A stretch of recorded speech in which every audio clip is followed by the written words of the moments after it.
Okay, members, good afternoon. Welcome to our first Powys County Council full council meeting, live online. I hope it goes well and we have a successful afternoon. Please bear with us. We are broadcasting all over the county and further afield, so I hope we have that technology holds up and everything is good, but please bear with us because we may just need to be a little bit slow when we count the votes, etc. And you know, just bear with us. But a little bit of housekeeping just before we start. If you do wish to speak, can you raise your hand in the Speak Now chat box that's on the right hand side in the meeting chat. Don't press the hand in the middle of the screen that we have done perhaps earlier on in the start of our briefings online. There is the new system now, Speak Now, so if you could use that system, that would be great. Just to say that we've all got our microphones off, I think, so don't forget that when I do bring you forward to speak, to unmute your mic, and you can, if you want, to turn your video on at that point as well, and then don't forget to turn it back on then off when you've finished. I think that's all really. Just for, I do plan on having a short comfort break around 3:30. But that does depend on how we go through the agenda. If we're almost finished, then obviously we'll carry on. But just so everyone is aware, and everyone at home that's also watching, that that is the loose plan at the moment, and we'll see how we go. And we'll move straight on to receive apologies. Steve. Chair, apologies from Councillors Carol Lewis, John Williams and Jonathan Wilkinson. And members, is there anyone that has sent apologies via yourselves? You could indicate quickly, and then. So, Chair, sorry, I have my hand up to pass on apologies for Carl yes. Lewis and Jonathan Wilkinson, but that's just been passed on by Steve. So thank you. I can. Thank you. Yeah, that's fine. Councillor Harwin. Yes, apologies from Councillor David Evans. And sorry that my screen's moved. And Councillor Pete Roberts.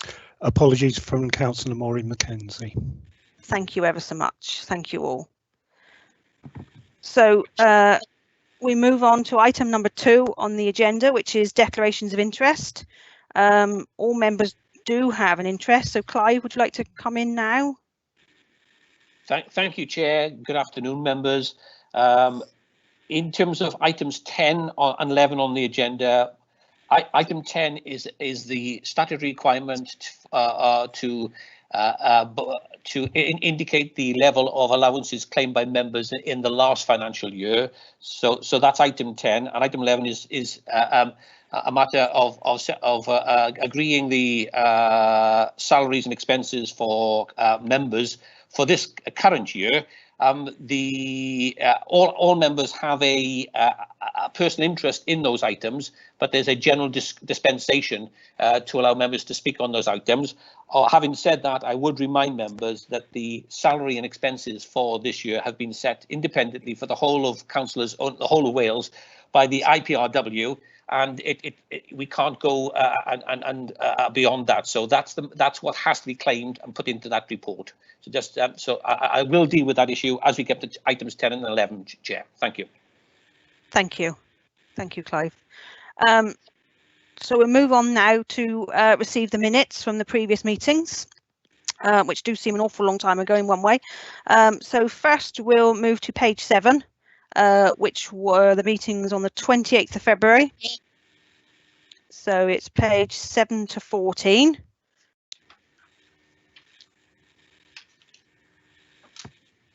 Excuse me if I rattle my papers. So I need a proposer and a seconder for if we're happy to approve the minutes. I'll move. Thank you, Councillor Mike. And do I have a seconder, please? I'll second it. Thank you, but you'll have to say your name because I can't work. Les George. Thank you, Les. I couldn't quite work it out then in my brain fast enough. Thank you ever so much. Normally we do a show of hands to show we're all in favour. So how are we going to do that, Clive? I hadn't thought that one through probably. Sorry, Clive, I can't hear you. Raise hand. Sorry, Chair.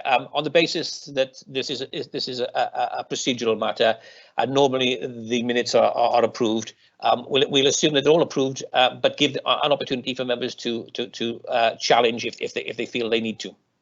Yeah, fine. Thank you. Thank you. Sorry, we covered all eventualities, but we didn't think about raising hands at that point, did we? So thank you, members. So we'll presume, unless anyone indicates otherwise, that we're happy to accept them. We'll move on to Cymraeg, which is page 15 to 22. Can I have a proposer? Councillor Elwyn, would you like to propose them? Thank you. Councillor Vanwy, thank you. So I presume we're all happy with those. Need a second, Chair? Yeah, I had Councillor Elwyn and Councillor Vanwy. Okay, thank you. Thank you. And then we'll move on to the other set of minutes from the 5th of March, which is page 23 to 58. So can I'm sure you've read them through and checked them, but can I have a proposer? Move. Yeah, you're going to have to, sorry, say your name. I can't. Mike Williams, I'll second if somebody else is moving. Someone else did, but I don't know who it was. Well, I'll propose then. Thank you, Councillor Mike. And can I have a seconder, please? I second. That's Councillor Gareth, isn't it? That's right, yeah. Thank you. And then we move to the Cymraeg, which is page 59 to 96. I'll move, Chair. Elwyn. Thank you, Councillor Elwyn. And a seconder. Councillor Happy to Moran. do so. Okay. Who was that? Sorry. Bren. Thank you, Councillor Brent. Thank you. Apologies. I can't. Right. I'm not looking at you all, so I'm sorry. I can't work out who it is sometimes.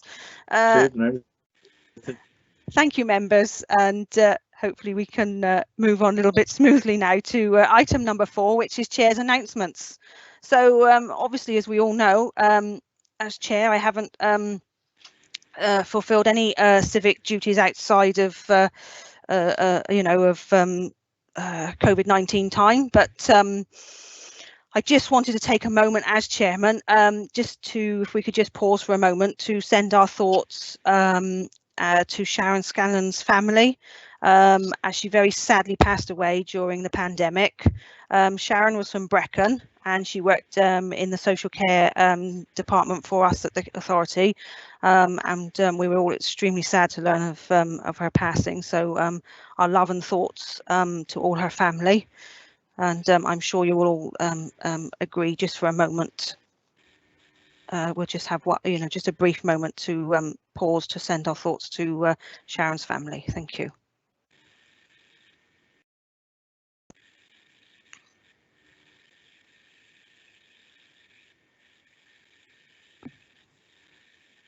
Thank you, members.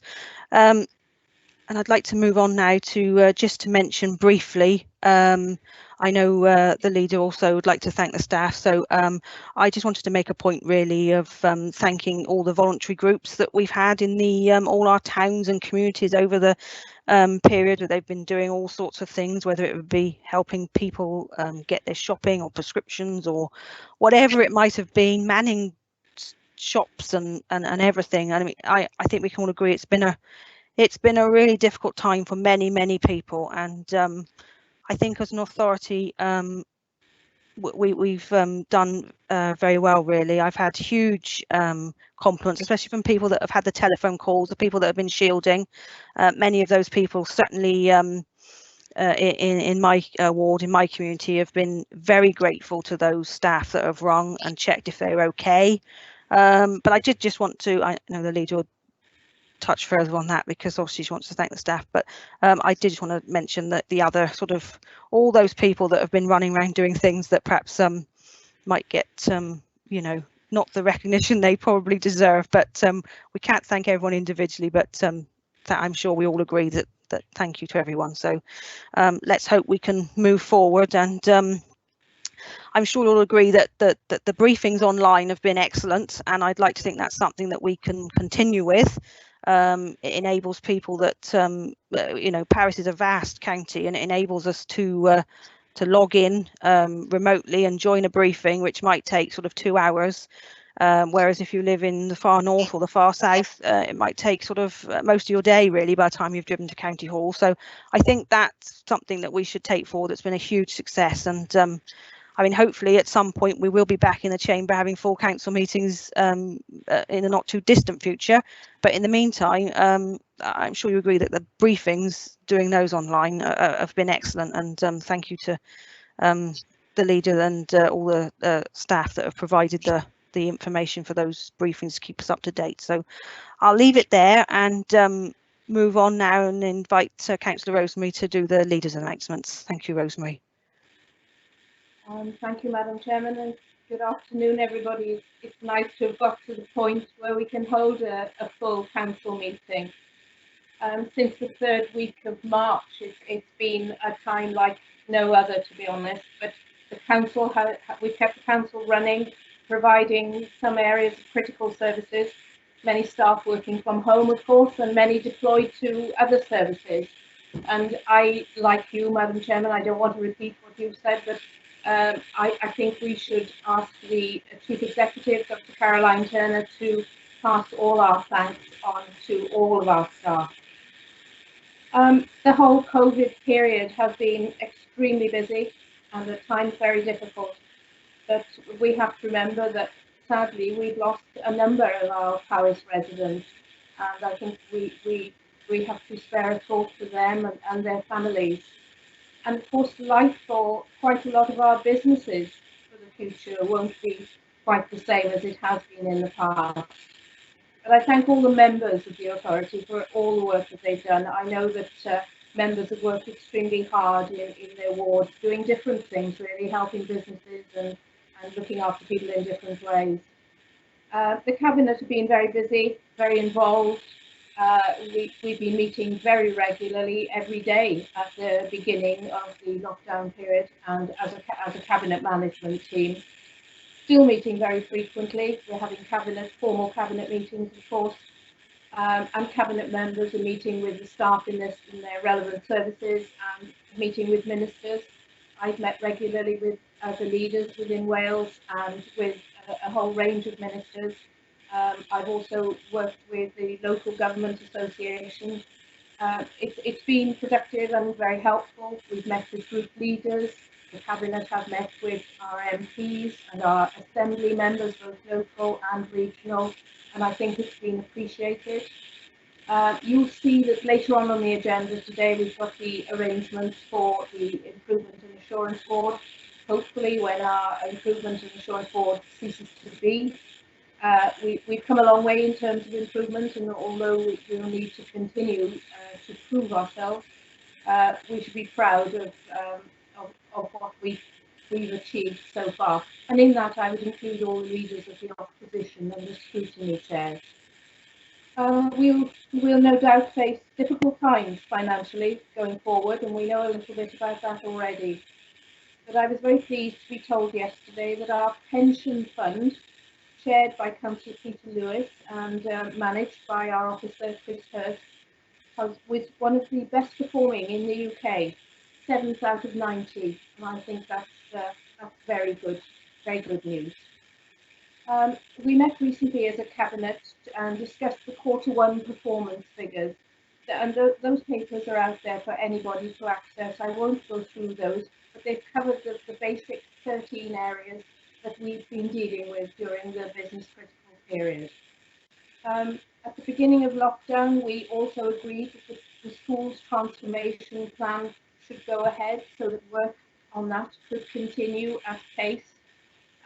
And we also agreed on the proposition document for the Mid Wales Growth Field. That's the overarching document, thematic document that will take us forward. And that was endorsed by both governments. And we've had an assurance that the capital funding, very important, is also there from both governments. So we'll now proceed to develop heads of terms, and we'll be starting work on looking at projects as well. And I'll end there. Thank you very much, Madam Chairman. Thank you, Councillor Rosemary. Thank you. And item number 6 is a Chief Exec's briefing. Caroline, is there anything further you'd like to mention?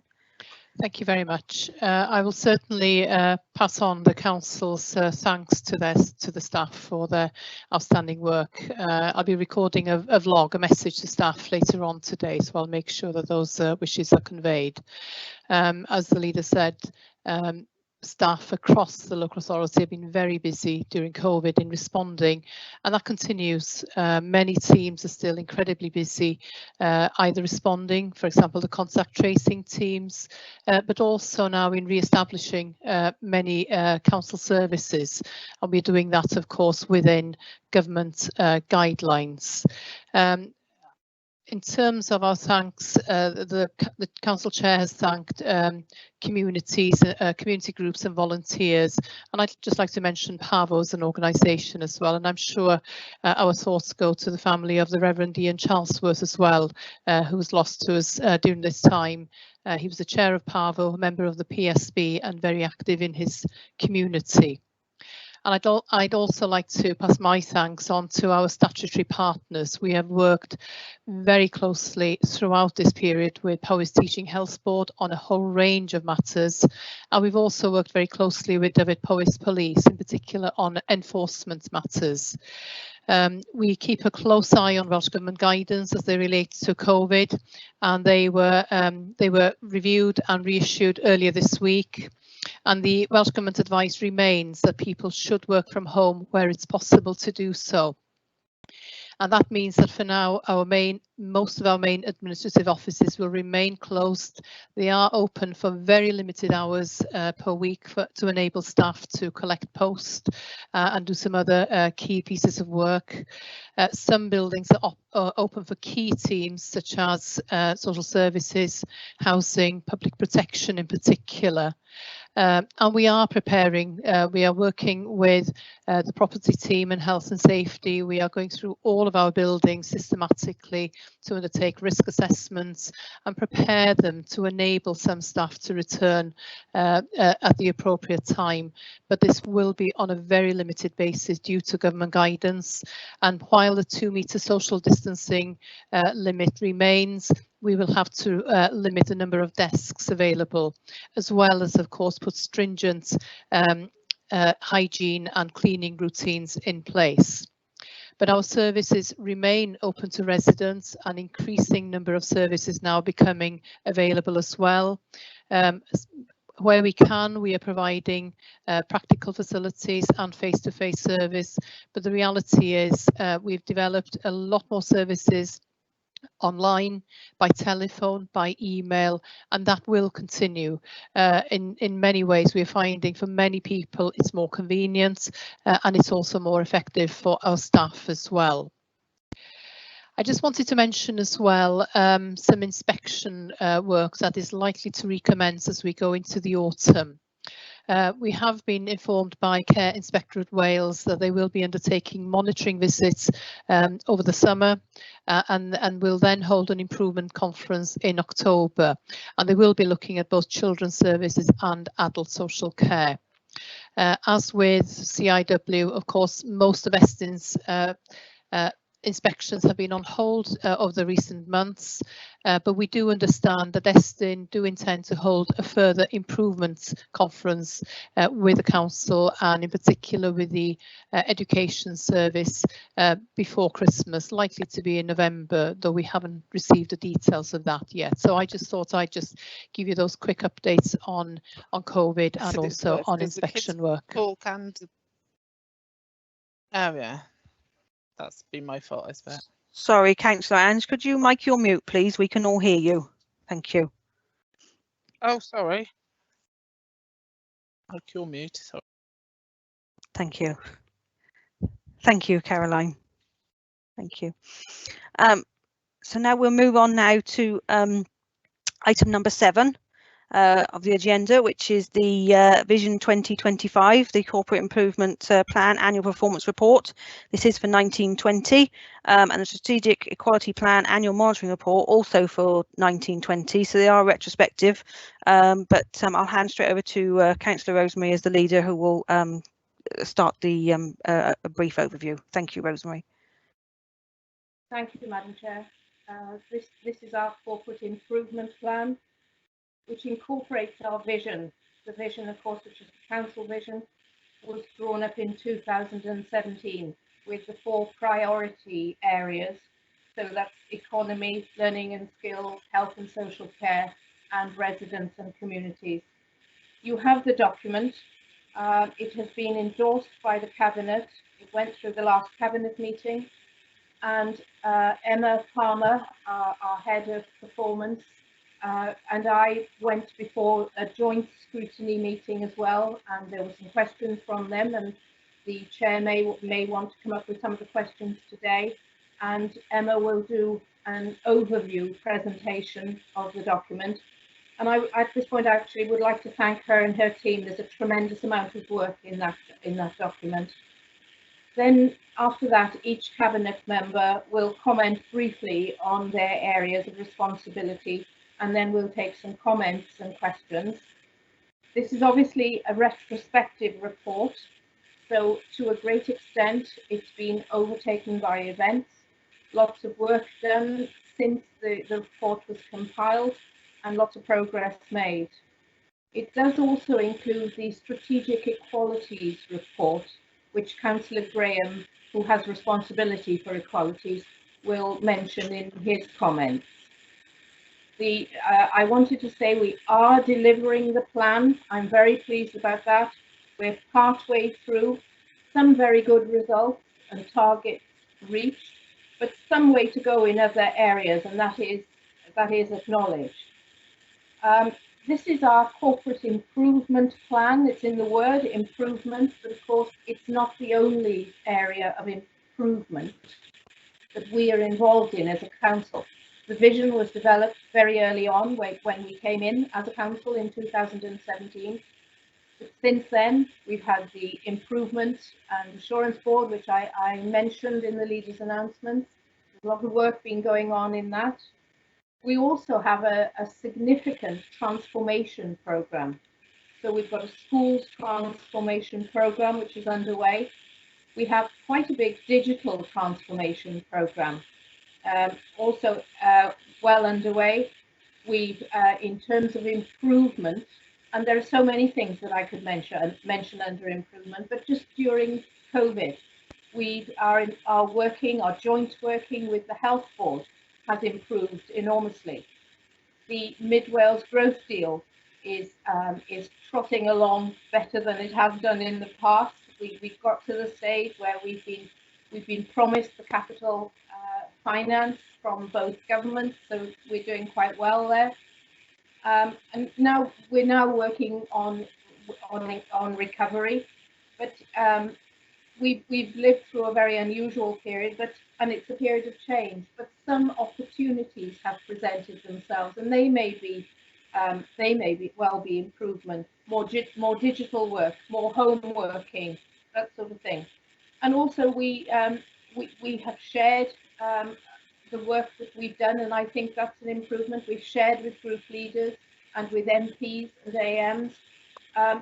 There's a whole range of improvements, and I think it would be quite nice to hear from each cabinet member. You'll hear from each area of service, but also from Emma.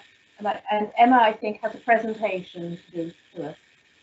I can't.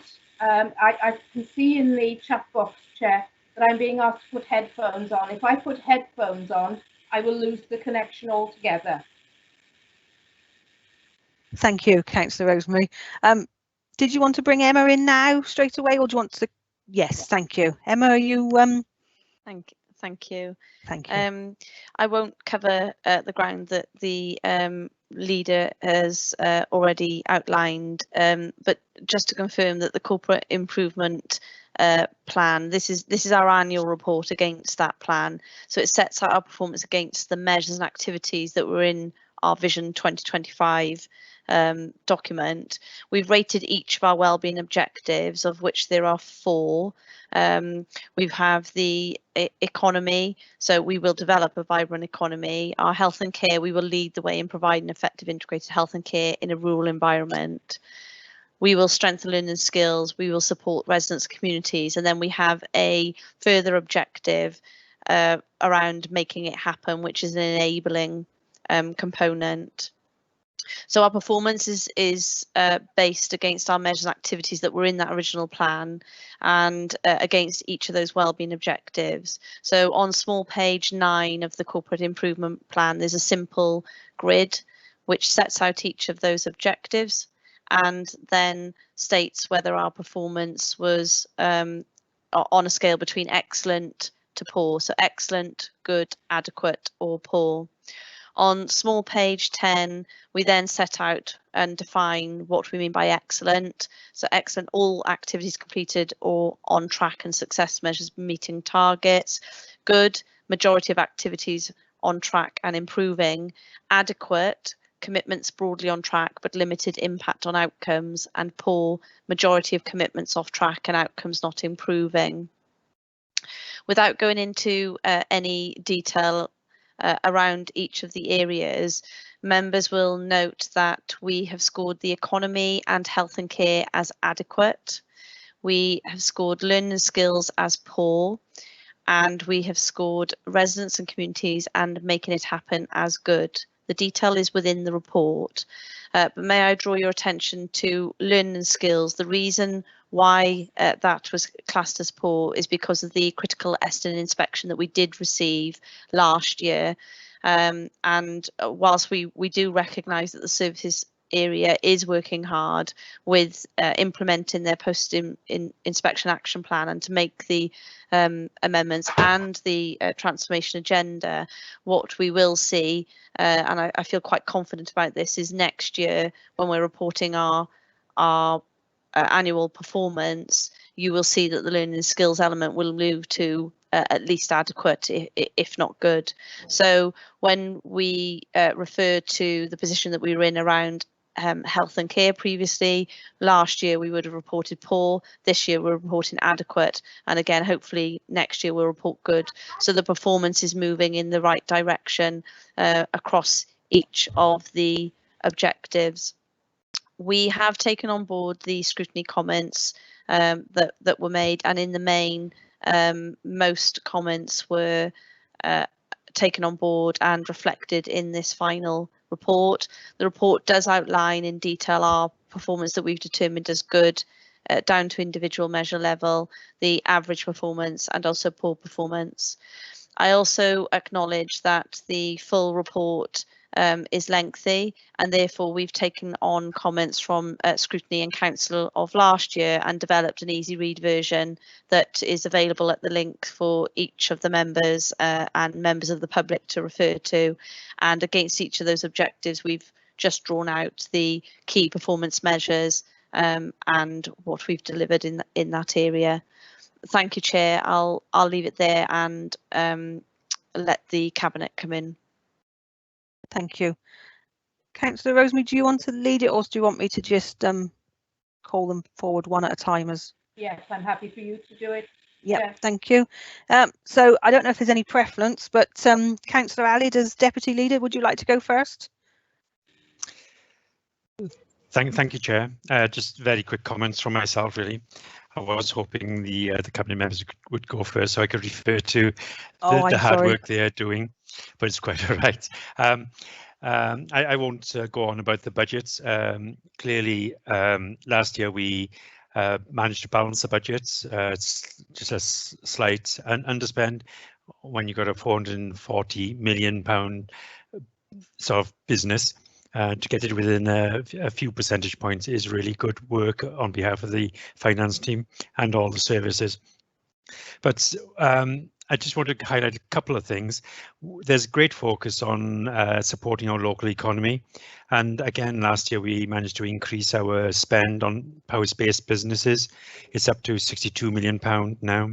And that does not actually cover all the subcontractors. We're looking at that measure. So we need to try and capture the data of the spend with the local subcontractors. So next year we'll hopefully see a jump in that value.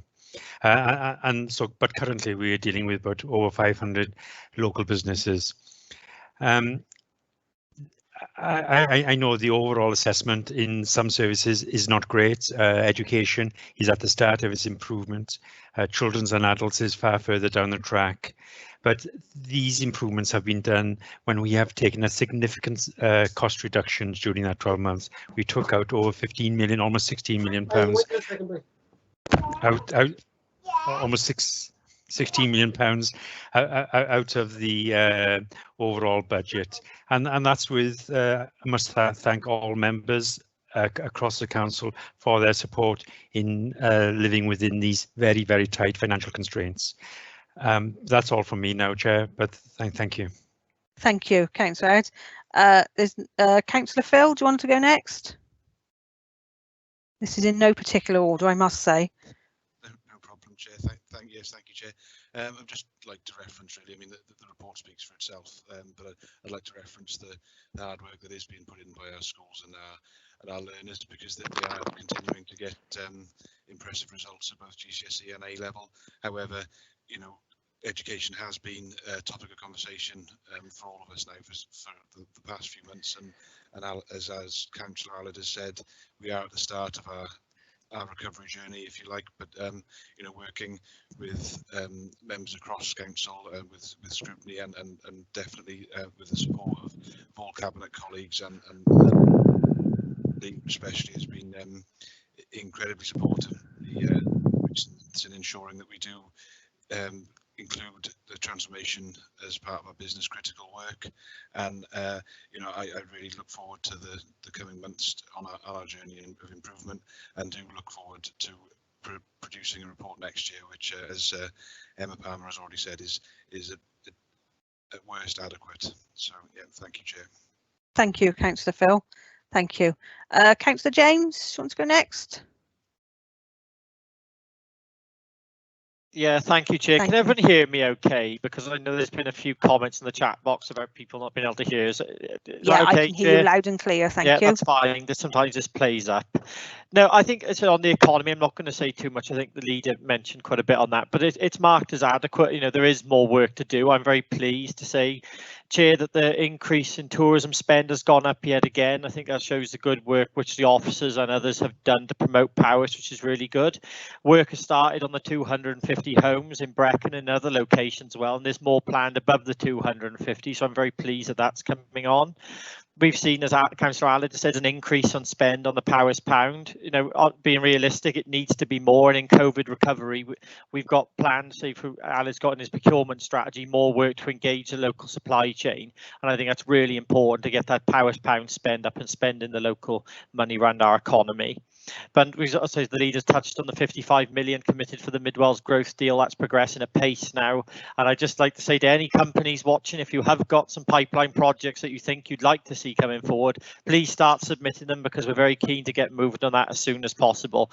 Other than that, Chair, I just wanted to say, just through COVID, just how much of a massive strain it has been on our business and tourism sector. And I just want to say the work that others and people have done to support that, from Welsh Government to UK Government as well, has been absolutely fantastic. And also the work that the council has done in paying out the grants in record quick time to support those people who really needed funding to keep their businesses going. So that's all from me, Chair, at this moment. I'm sure we'll talk on economy as the meeting progresses. Thank you, Chairman. Thank you, Councillor James. Thank you. Councillor Mavamwi, you okay to speak now? Are you there, Mavamwi? Are you on? Can't hear you, but I know Councillor Mavamwi is having a little bit of trouble with the internet connection. Yes, we can hear you now. Thank you. Yeah. We've got a rather poor internet connection today. First of all, ladies and gentlemen, I'd like to take this opportunity to thank you as local members for your outstanding contribution during the COVID crisis, because my team in adult social care have really been aware of the ceaseless work that teams of volunteers in your local areas led by you have done. Looking at the figures held in this report is slightly like examining the performance of the RAF for the 1938-39 year, when in fact the Battle of Britain has just finished. But the report shows a consistent improvement.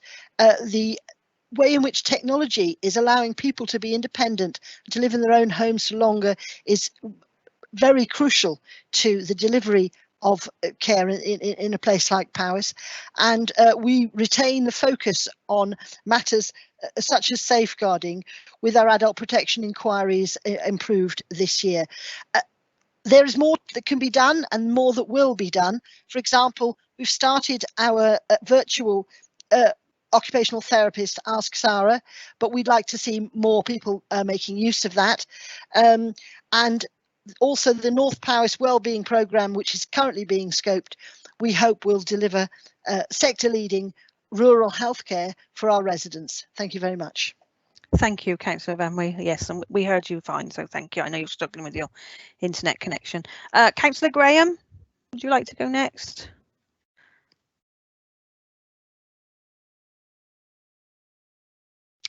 Are you there, Councillor Graham? We can't hear you, so I don't know if you're on mute or if you're... I know Councillor Graham had a crash 2 minutes ago, so he's trying to get back in. So maybe we can get back to we'll go to thanks, Phil. We'll go to Councillor Rachel. You there, Rachel? Thank you, Chair. I'm here. Appreciate that. Just really want to take it back to the aim of the document, which is to report a report that provides a balanced and open account. And most definitely within Children's Services, this is what we've been doing for the last 2 years in view to the journey that we've been on. I think someone might have their mic on. This is a really good opportunity to reflect, and if you read the report, I know the Chief Exec has actually gone through the performance and obviously outlined some of children's performance, which is the good, average and the poor. And it's really important to reflect on this, but I've got good news in view to statistics, which I would like to run through, because this is pertinent to here and now with COVID-19 and the exceptional demonstration of our teams on the ground and how they've been supporting and safeguarding children and families. In view to children looked after 3 or more placements, it was 4%, but in June it's 3%. 82% children and young people supported through early help, where we've had a significant increase in our front door activity, which was predicted. Average performance, 92% children looked after received. June was 99%, and that was 190 visits, and 2 visits were just out of time. And I have to commend the team on that. 90% child protection statutory visits carried out. In June, it's 95%, but actually for the last 5-6 months, that's been consistent. And again, this demonstrates the stability within the service. And also 73% of assessments completed for children within statutory time scales in June, and that was 94%. So there's some really good news. Obviously, annual appraisals is something, the low result is due to the restructure, but we can revisit that in September. But just to say, in view to looking at staff, in view to their regular support with their managers, that is, I've just lost the detail now. I believe that's in the 90%. I think for me, this is a real. Councillor Rachel, it's 90% for June. And it was 91 I knew and it was 92% for the 2 months before that, and there's supervision, isn't it, with the managers? Yeah, thank you, Ali. I think for me, data is great, but it's what is underneath the data that really matters. And you know, we can't commend our teams enough. I just want to also commend the strong leadership from Ali Bullman as the director, and also Jan Coles. We have a culture within Children's Services that has significantly changed. We've got staff comments being proud about their performance, and this is a huge turning point, and I'm absolutely proud to be the cabinet member and really looking forward to moving forward and looking at the challenges that Children's Services still face. Thank you, Leader. Thank you, Councillor Rachel. Councillor Harwin, are you there? Yes, I'm here, Chair. Thank you. Thanks. Okay, in terms of HTR, during the year we continued to streamline our operations. Fleet and trade waste transformation has been undertaken together with some digital transformation. We have had a programme also of staff restructuring, and work in all these areas continues. In terms of waste and recycling, this includes dry recycling, food waste, residual waste and garden waste, and we exceeded the Welsh Government target at 64.6%. A couple of surveys have also been undertaken. One was the electric vehicle charging points to respond to the UK government's Road to Zero strategy, which will see an increase in electric vehicles being used. We had over 700 residents respond to the survey, and the council was able to put forward a comprehensive and successful bid, which resulted in a grant of £100,000. 9 long stay car parks were identified, and work is nearing completion now within the next 2 to 4 weeks, so we are very close to having those up and running. The other survey was an active travel survey that was conducted in 2018, but the survey captured feedback on how frequently people walked or cycled short distances, and 11 towns were designated under the active travel. 92 responses were received, and there were requests for greater collaboration and partnership working with town and community councils and others such as nature reserves. There were views expressed about pavement conditions and cycle racks and safety of pedestrians.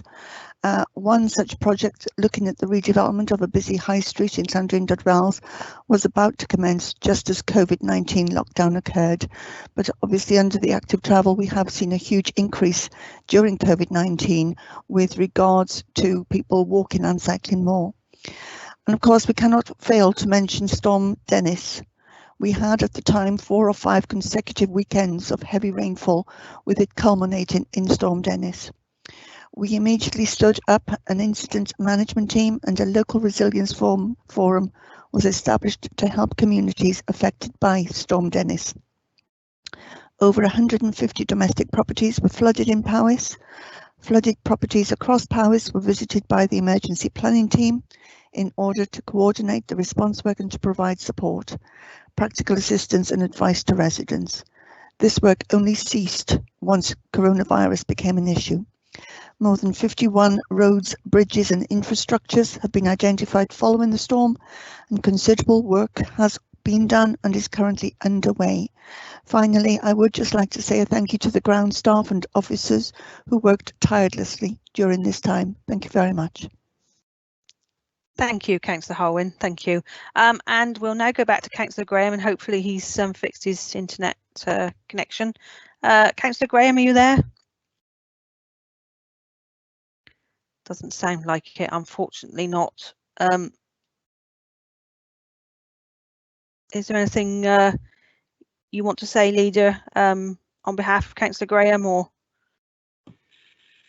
I think not at this stage, Madam Chairman. I don't know whether Emma has any points that she wants to make, particularly on equalities.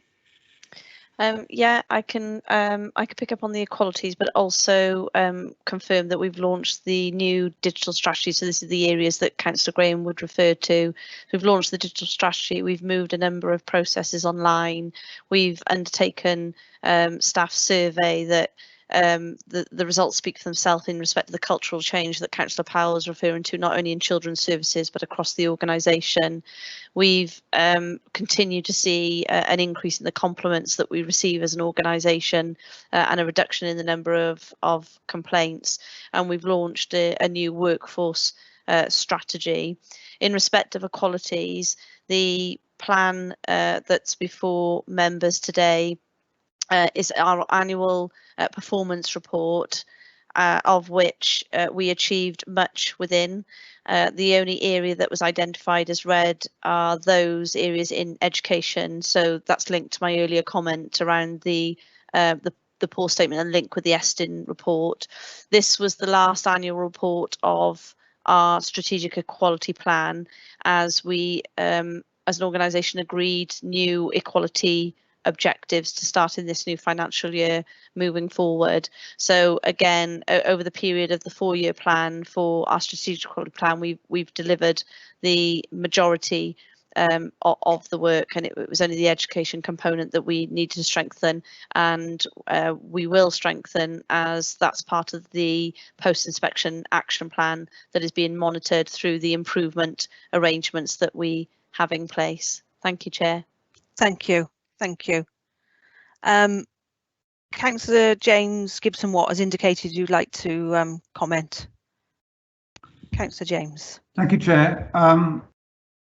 I assume the portfolio holders have finished their presentations. Thank you very much for bringing me in now.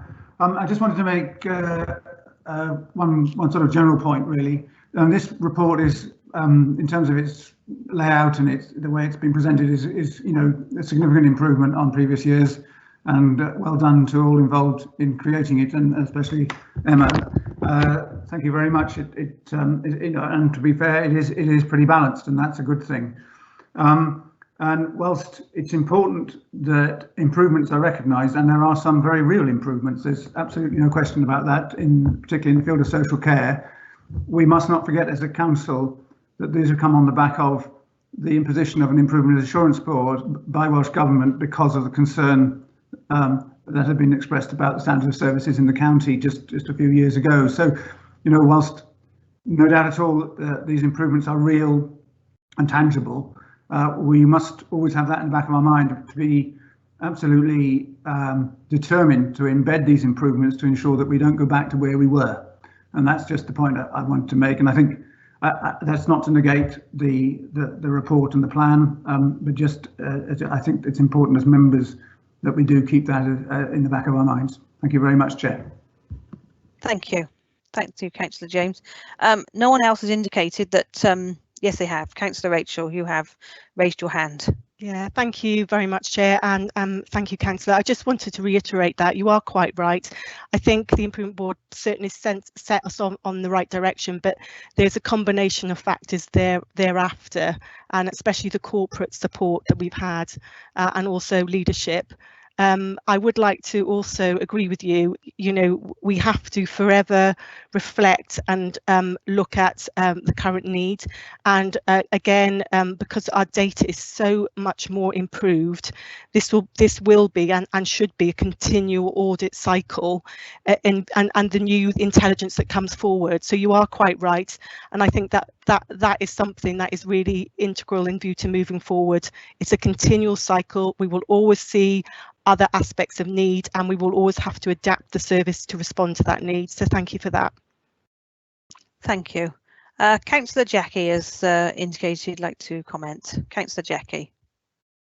Thank you very much, Chair. Yes, and I would like to reiterate exactly what James has said. Actually, this is a huge improvement on what we've had in the past couple of years. And when I joined as a councillor in 2017, I found it extremely difficult to understand and follow and actually question what was in these reports previously. So, well done to Emma. She's really put a lot of hard work into this.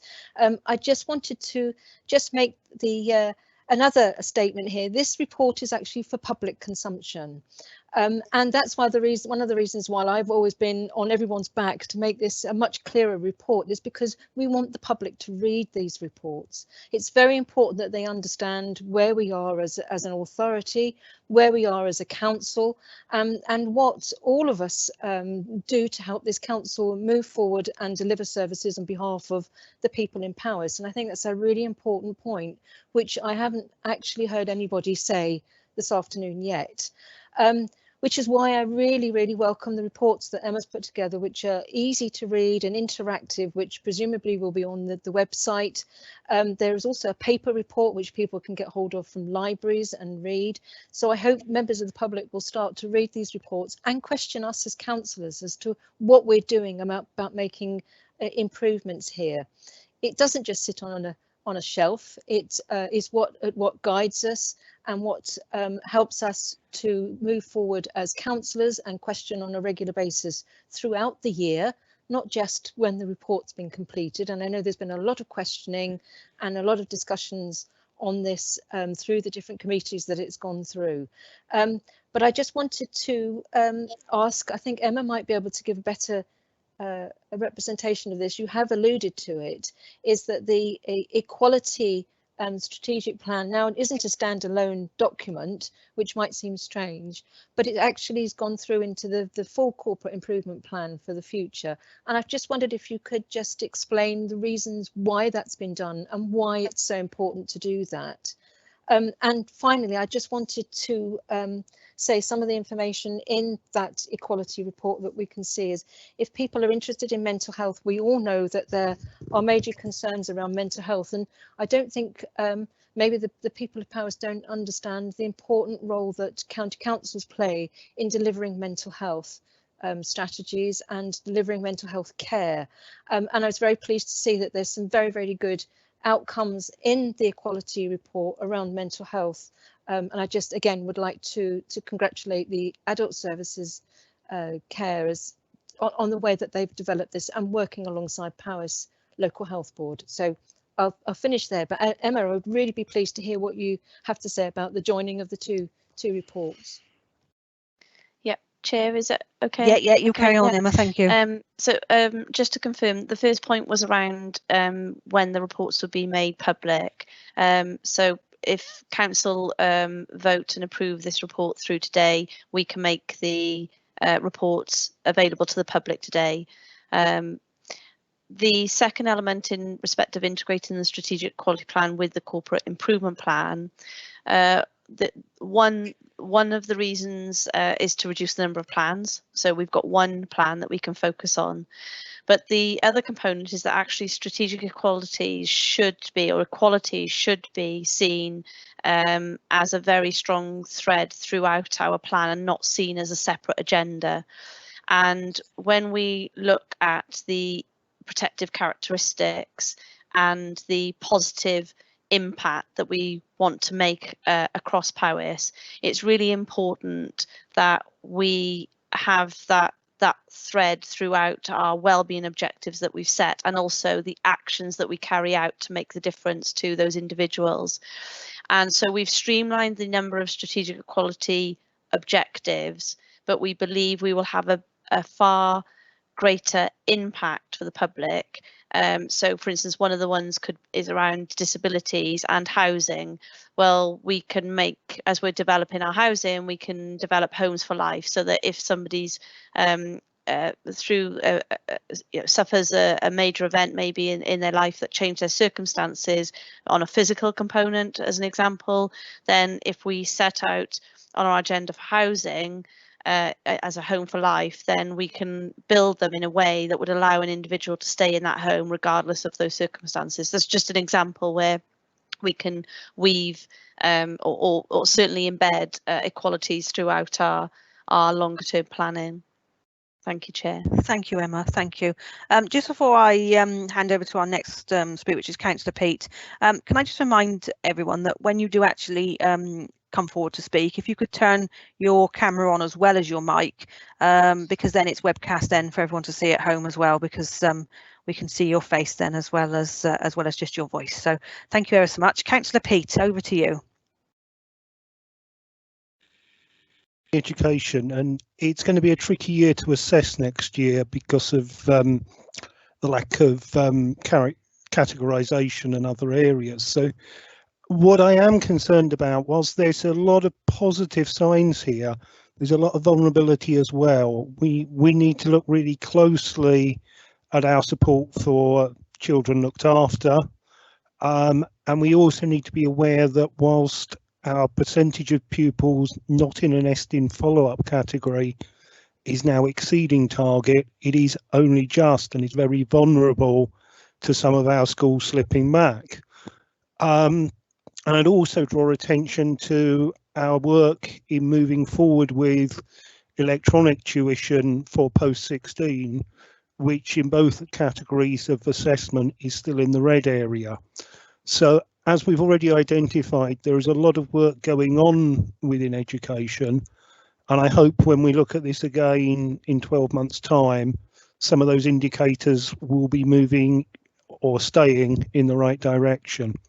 But overall, I would definitely highlight quite strongly the very positive synergies between the portfolio holder and scrutiny committee. And I would congratulate the transformation team and the school service in both coming forward with detailed propositions to scrutiny and actually also listening to what we're saying when we contribute back. I think it's a very positive example of how all sides of the equation can work together, and actually bodes very well for our pupils in the future. Thank you, Councillor Peat. Thank you. Councillor Gwilym, you want to comment? Yep, can you hear me? Yes, we can. Thank you, Gwilym. Right, thank you. Just like to say a little bit, because it's about adult and children's services, which you know I'm on the scrutiny and chair that for. First of all, it's come a long way from where it was. We've still got a little bit further to go, I believe.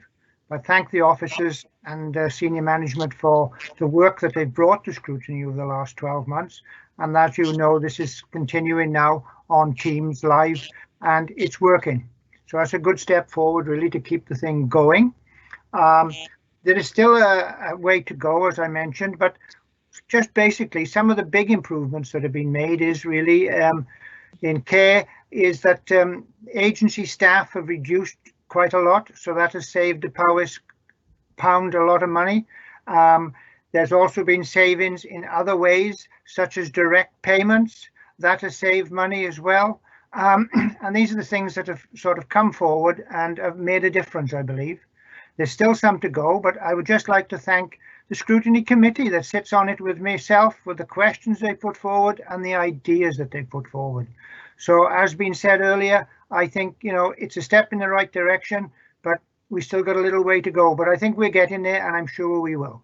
And that's all I want to say. Thank you. Thank you, Councillor Gwilym. And we move on now to Councillor Michael Williams. Thank you, Chair. Thank you. I'll be quite brief, actually, and I too would like to express congratulations and thanks to, I won't name any specific officers, because it's always the chance of missing somebody out, and I include in staff on the ground as well, for the tremendous work that they've been doing over this trying and troubling period. My question, Chair, is perhaps touches a little bit on mental health, but it includes other services as well. And I'm very pleased with the way everything has progressed. But just to seek an assurance more than anything that we are now in a better position than we were in past years, perhaps, for dealing for speaking with those who need our services, whose first language is Welsh, and they possibly have difficulty in expressing themselves in the English language. I'm obliged, Chair. Thank you, Councillor Mike. I don't know if Councillor Mvanwy is the Welsh language, or would you like to come in there, or? Yeah, happy to come in there. This is very dear to my heart, Michael, as you know, and once upon a time I was discussing this subject and got into great trouble because I was over enthusiastic in my comments about it. It is absolutely right that people should have access to services, particularly talking cures, in the language that is appropriate. And through work through the RPB, we work together with our partners in the Health Board, but also, as I will be talking about in a moment, by understanding our own staff better and being able to deploy the right person to the right place. I think we've come a long way. It's certainly the case that we could do with more people in the care sector, more people in our teams who do speak Welsh, whether that's by existing team members learning, as some have with great success, or by attracting more Welsh speakers to join us. But we have moved very far forward in terms of our understanding of the skills that our teams have. So as far as possible, on a local basis, we can match a person who has a language skill with the appropriate member of staff who can help them in their own language. Thank you. Well, thank you, Chair, and thanks to Councillor Mvanwy for a very encouraging reply, and I implied no criticism whatsoever. It was seeking an assurance. I'm obliged, Chair. Thank you, Councillor Mike. We'll move on now to Councillor Amanda. Thank you, Chair. Can you hear me okay? Yes, thank you. Yeah, I just wanted to quickly comment on the improvements that have been made, particularly in the children's service, and just to thank the portfolio holder and also the head of service and the head of children's for being so candid with us during scrutiny, and particularly during the children's scrutiny working group, because we have asked them, you know, challenging questions, and they have been really forthright with us and open with us, which is not something which I felt was the same when we look back to sort of 2 years ago, before those officers were in place. But I just wanted to also update members to say that there's we've been looking at the forward work programme for children's services, and we have, you know, raised some concerns about the progress of some of the efficiencies that were identified last year, that due to the COVID period, you know, may be under more pressure in terms of staying on track. So we have requested that we get an update on the progress to the Children's Scrutiny Working Group, and maybe to the full healthcare scrutiny as well, so that we can speak to officers about where there may be some pressures and what we're doing to look at those. But yeah, that's just the update from me, and a thank you to those officers. Thank you. Thank you ever so much, members. So we'll move on now to the recommendation. Sorry, Chair. Do you want me to come back on that in view to children's? If you can be very brief. Yeah, just one very brief example. We have continued with that principle, Councillor Amanda. Thank you for your really kind comments. And just to inform the council that we've got a South Powys residential opening in October. We've recruited our staff, and this is through the COVID period, by the way, and they're up and running with their training. So that is one example, and there are a few more. So our intent is still very much on track. So I just wanted to update members. Thank you, Chair. Thank you. There is a recommendation. So I hope it's okay, Councillor Rosemary. Do you want me to read the recommendation, or? That's fine, Madam Chair. Yep. So the recommendation is on page 99 of your agenda pack, if and papers, if you're following the agenda and the papers. So it's the bottom of page 9, 99.9. It says the recommendation 9.1. It is proposed that County Council consider the content of the Vision 2025, CIP annual report, annual performance report 2020, and the Strategic Equality Plan annual monitoring report 2019/2020, and approve for publication in line with statutory reporting duties. So there is a vote, members. So it is, as the recommendation states, it is just to consider to approve for the publication in line with statutory requirements. So if you bear with us one moment, Wynne will. Chair, yeah. you need a proposal and a seconder, please. Oh, my apologies. Sorry, I was too keen to rush on to vote. So thank you, Councillor Rosemary, as the proposer. Can I have a seconder, please? Thank you, Councillor Rachel. Thank you. Sorry. Yeah, we'll move to the vote now. Thank you. Just bear with us a moment, members, while Wynne puts it on. So, members, in your chat box on your right-hand side, you should see the item number 7, Vision 2025, to approve the publication of the annual performance report 2020. If you click on that, you can then progress to vote, please. We'll give you a few minutes, so don't worry. If anyone has a issue, if you could please indicate. Where do you say you find that item?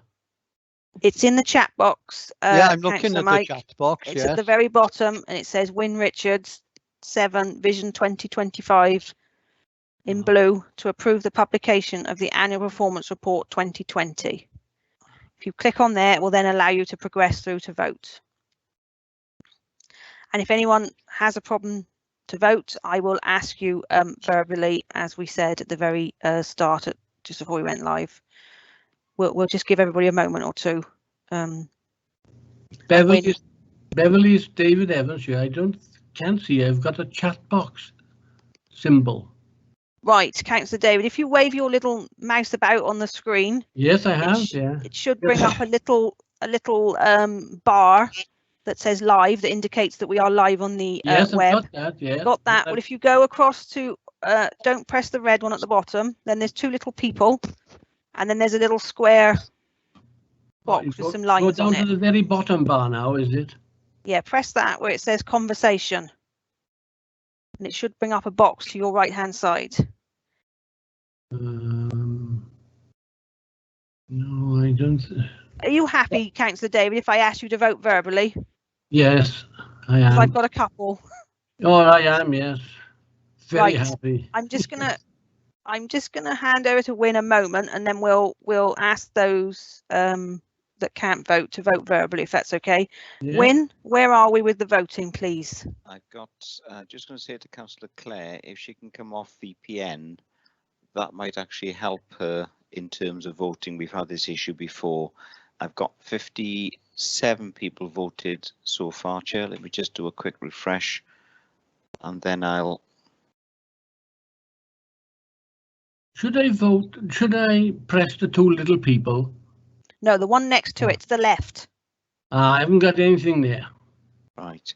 Councillor David, we'll ask you to vote Yeah. orally if you don't Yes. mind. Yeah. I'll vote in favour of it, yes. Right, hang Right, on then. Chair, So I've got 1, 2, 3 councillors. I've got 4 people that have indicated they need to vote verbally. Would that make your numbers right? Oh, and sorry, 5. 5. I've got 58 currently voted, Chair. Out of?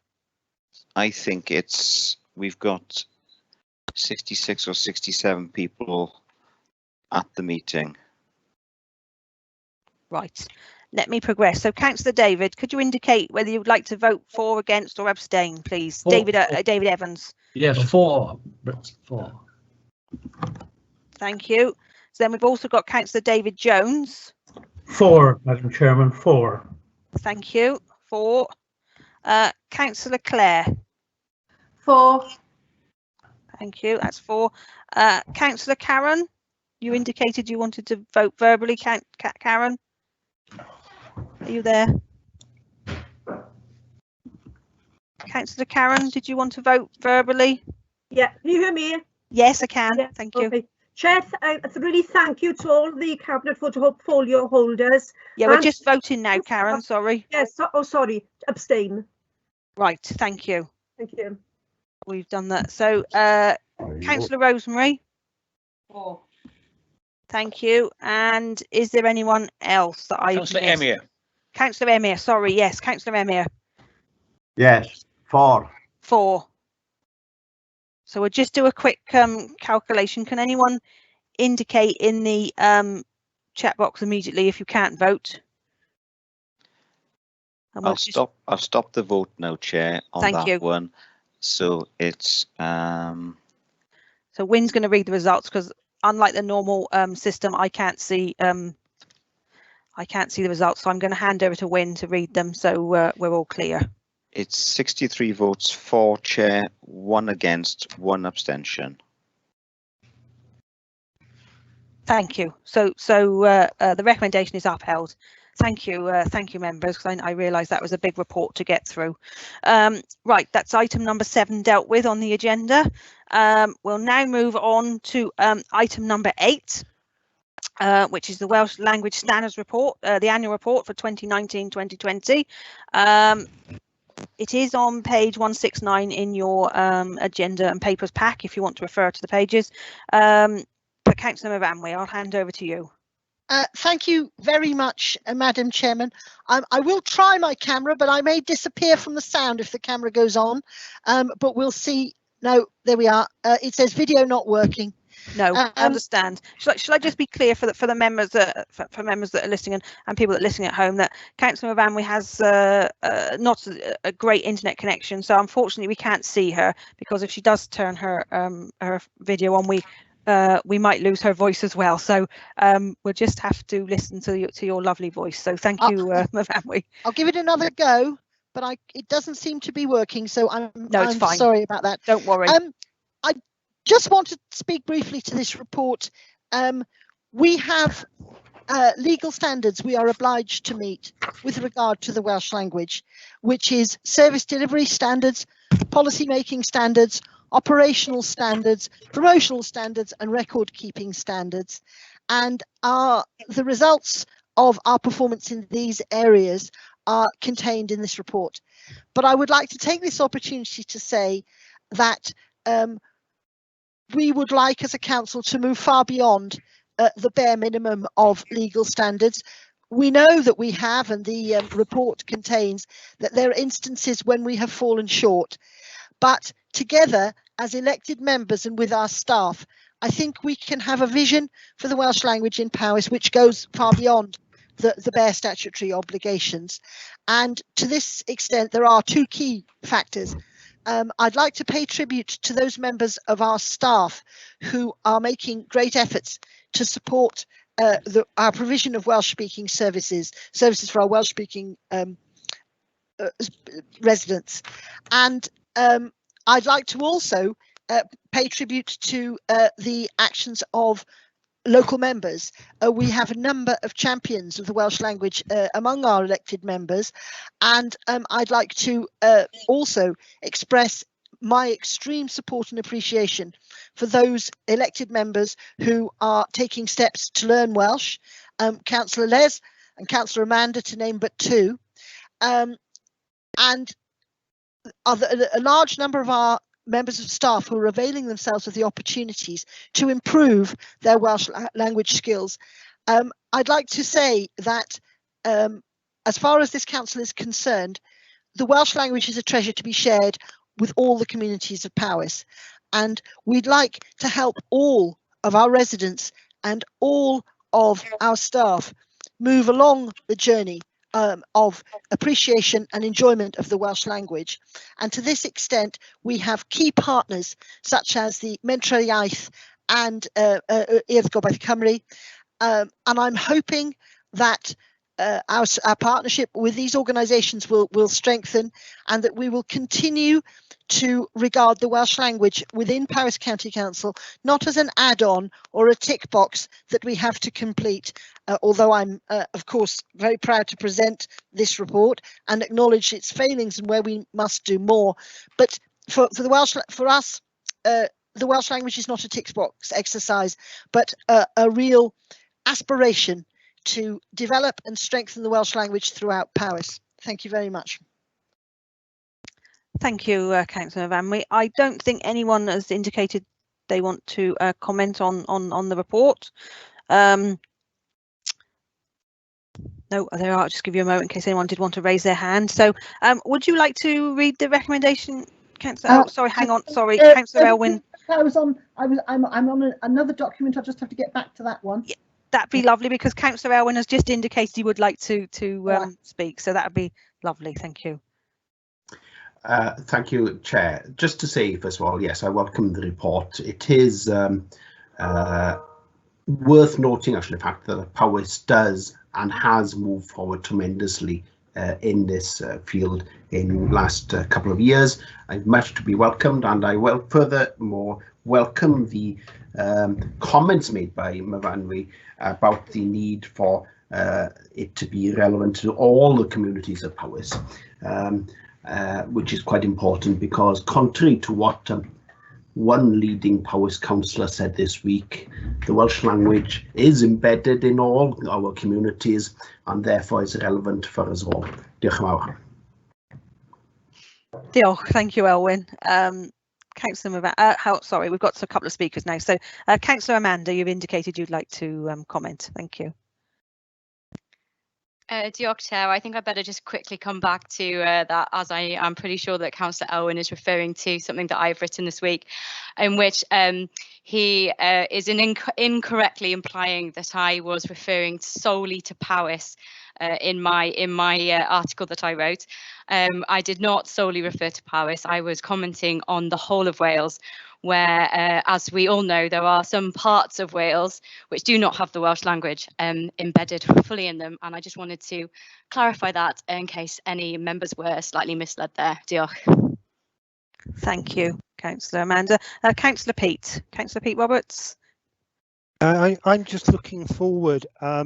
There's a good, strong narrative in this report. There's a lot of figures, but there's no comparison.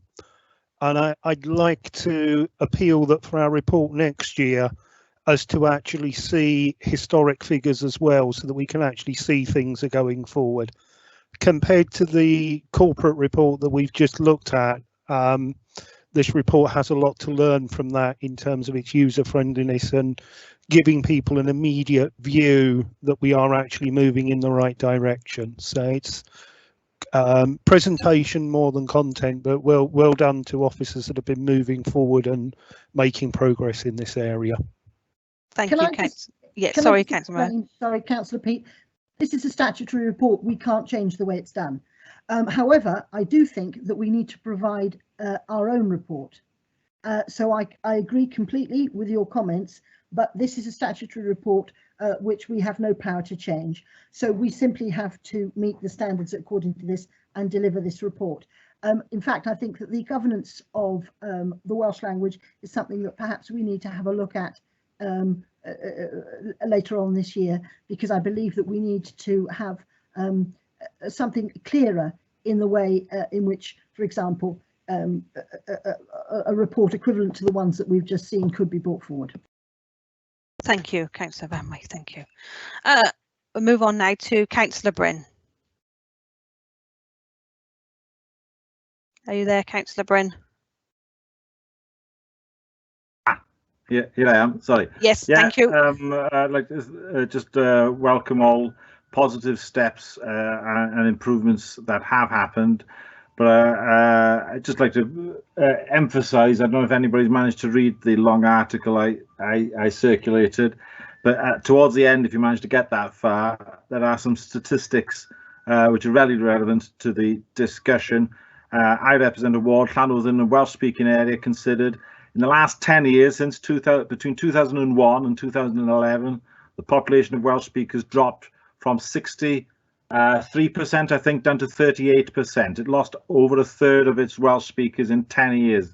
At that rate of decline, we've only got another 20 years left of anybody being able to speak Welsh, let alone having the opportunity to speak Welsh. So more action as rapidly as possible, especially in the education field, which we can't start without.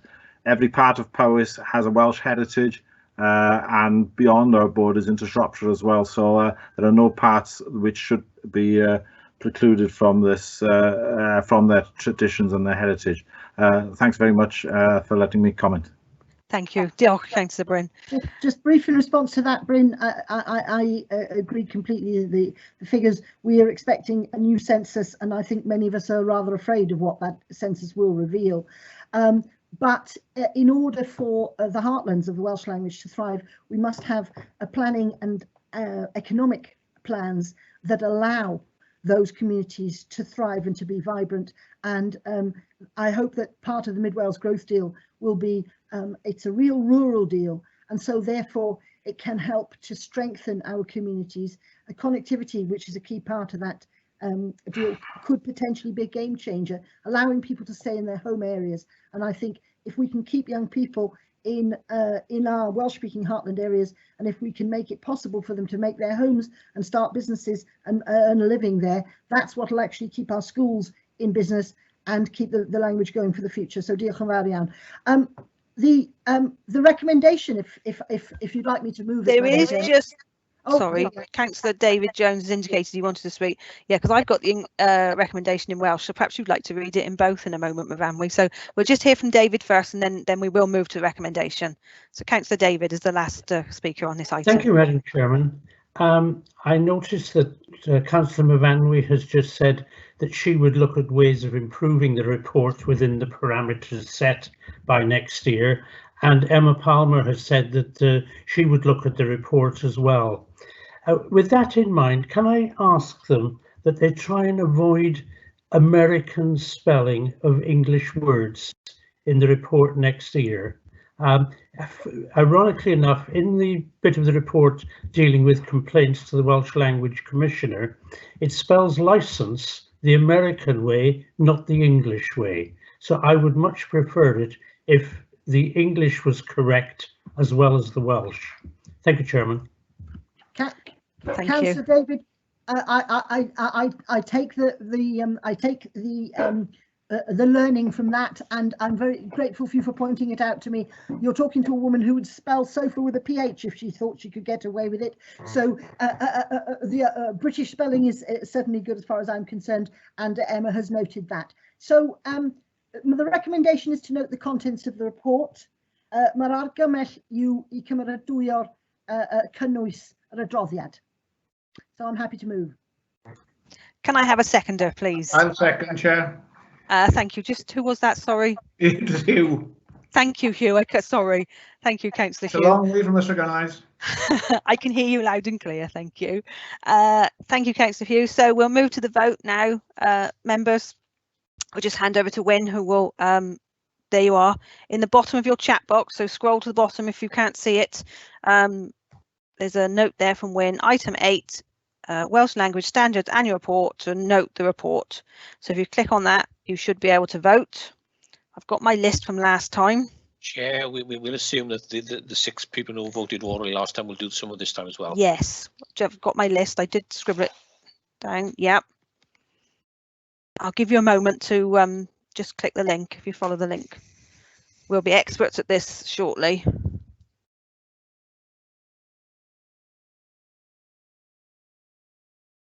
So Wyn, do we have people voted yet, or do we need a bit more time? We do. We've got 49 so far, Chair. So we need to get somewhere in the late 50s, don't we? Yes, it'll. If I refresh it, it usually will change now. Chair, you may want to ask for the 6 to vote. Shall I? We're waiting for the other voter to. Thank you. 54, Chair, at the moment.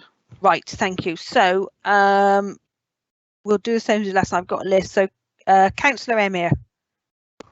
Yes. 4. 4.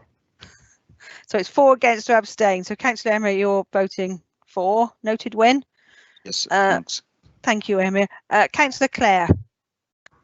4, Chair. Thank you. Councillor David Jones. 4, Chairman. 4. Thank you. Councillor David Evans. 4, Chairman. Thank you. Councillor Karen. Do you still couldn't vote? Are you voting verbally?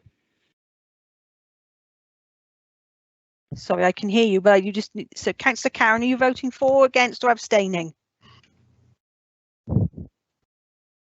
I can hear there's some feedback, but I can't quite hear what you're saying. So I'll come back to Councillor Karen in a moment. So Councillor Rosemary. 4, Chair. Thank you.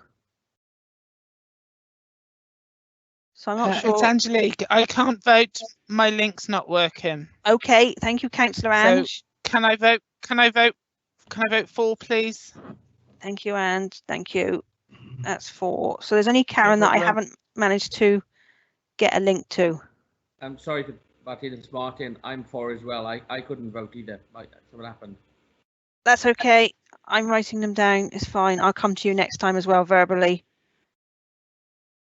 I voted the last time. This time I couldn't vote. Sorry. Yeah. Okay, thank you. Hiya. Hello. Yes, Councillor Karen, are you for, against, or abstaining? I did submit 4. Yeah. You've 4. done it online. Yes. You've done it. Follow the link. Thank you, Karen. So I was just checking from last time. Can you check whether they've had it, Chair? Yes. We'll do, Chair. Hang on a We second. will do now. Let me just have a quick look. Just make sure that's come through. Thank you, members. I think that's everybody. When Wyn's just confirmed that. Yes, Councillor Karen has voted online. Thank you. Thank you. So do you want to give us the numbers, Wyn? Thank you, Karen. Yes, Chair. It's let me just close that.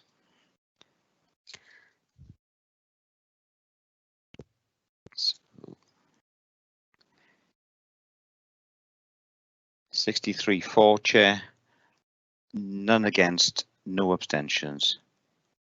Thank you. Thank you, members. So the recommendation is carried. I know it's almost 3:30, but I would just like to do the environment from Councillor Alid, and then we will have a quick comfort break. Councillor Alid, are you okay to put forward the environment now? Yes, certainly, Chair. Thank you. Just switching between screens. Thanks. Yes, this is capital environment of just over £1.5 million. As part of the new governance process, EMT considered a business case for the new and additional elements of existing leisure capital bid on the 15th of April and approved it in principle. These schemes were included in the capital bids awaiting approval in line with the capital programme included within the capital strategy approved by the council at its budget meeting back in February. As part of the following approval of the detailed business case by EMT, it was recommended that the projects are progressed but prioritised to manage the capital funding budgets. In addition, some have been brought forward from future years to be completed early, whilst the use of these sites is lower due to the COVID-19 restrictions that are currently in place. As you see in the report, there are 15 projects ranging from £500,000 at the Flash Leisure Centre, and another almost £1 million for the Brecon swimming pool, all the way down to small projects such as £14,000 at Llanfwrtyn Leisure Centre.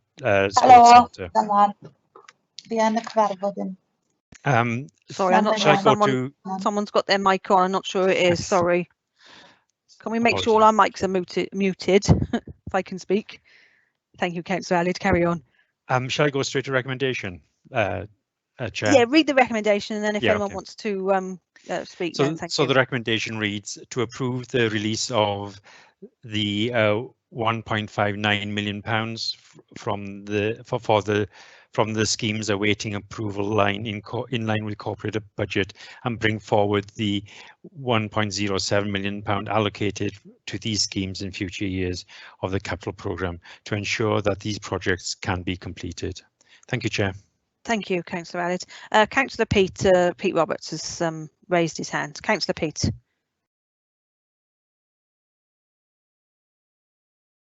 We can't hear you, Pete. I don't know if you're just unmuting, but now we can hear you. Yeah. It wasn't showing through on the system. No, sorry. We're just sort of catch up because there's so many of us on here. Can you hear me now? Yes, we can hear you. Thank you. Thanks. Sorry about that. I'm very supportive of these environments, but I'm looking at quite a lot of expenditure that could be expenditure within county. There's a lot of stuff here that could be specialist work that may have to go to specialist suppliers. But can I have some reassurance that when we take these out to tender, they will be put out to tender in such a way that where work could be undertaken by local traders, it will be tendered for in a way that makes it possible for them to apply to get the work? Of course, we will do our best to give all the opportunities we can to local businesses, but of course we've got the strict legislation around how we tender for works, and I know Vince Hanley and his team do their best to inform people for projects that's coming up, so they can line up their work accordingly. So we always try and do our best. Thank you, Councillor. Thank you. We'll move on now. Next person's indicated is Councillor Mike. Councillor Mike Williams.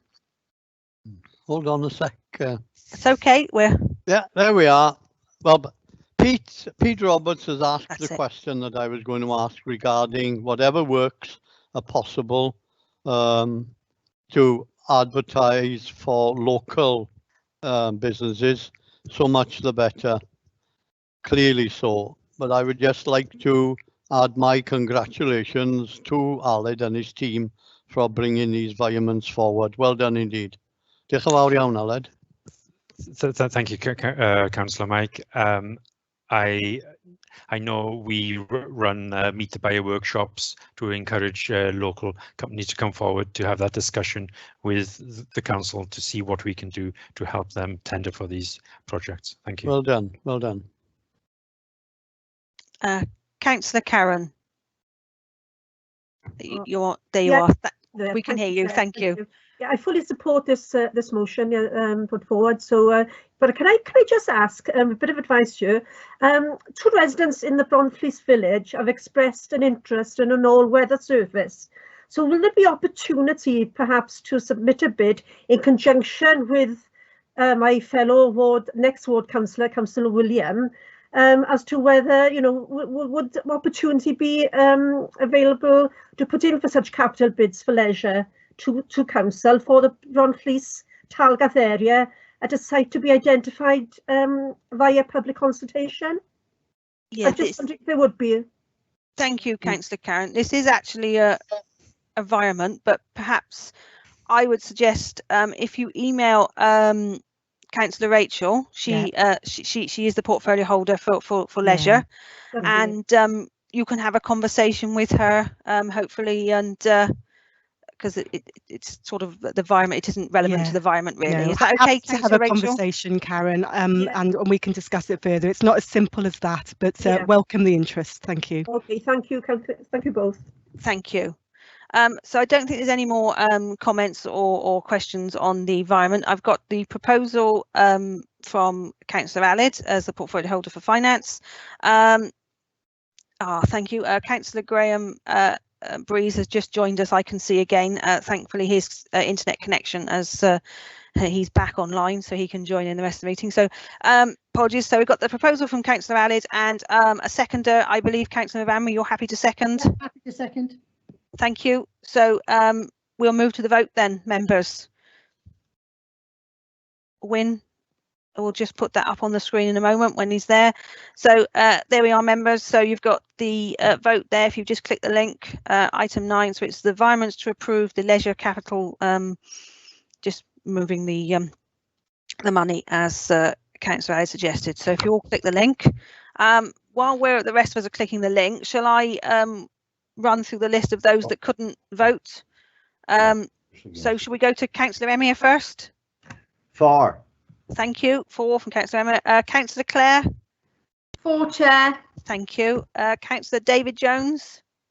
4, Chairman. 4. Thank you. Councillor David Evans? 4, Chairman. Thank you. Councillor Rosemary? Maybe Rosemary's lost her internet connection a second, but we can hear you now, Rosemary. Thank you. Yeah, I can now. Yeah. Thank you. Yes, thank you. Councillor Ange, did you manage to vote then, or? Yeah, I've managed to vote online this time. I've got enough internet. Thank you for asking. And Councillor Martin, have you managed to vote this time? Councillor Martin Wheel, did you manage to vote? Yes, I voted. Thank you. Lovely. And I think Councillor Karen, you voted now online. You're up and running online as well, I think, aren't you? Yes, Chair. 4. Thank you. So no one else is waving frantically at me on the screen that they haven't been able to vote. So we'll just allow Win a moment to tally them up, and we will have once Win declares the numbers for us, we will have a short comfort break just to get a glass of water and what have you. It's very warm this afternoon. We always seem to manage to have briefings and meetings when it's a very warm day, I've realised.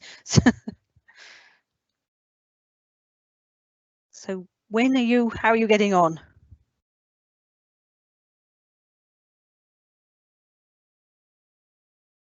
I can't hear Win in my ear at the moment, so I don't know if you're on mute, Win, and we can't hear you, but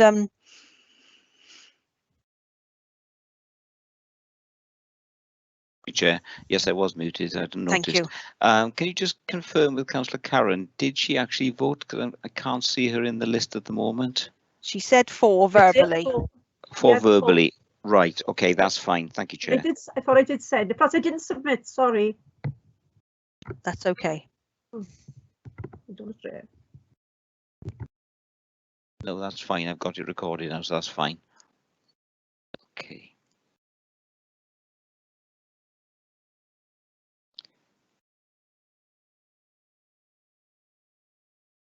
So that's 66-4, Chair. Is that's it? Is it 66-4? Oh, no, sorry, beg your pardon. Try that again.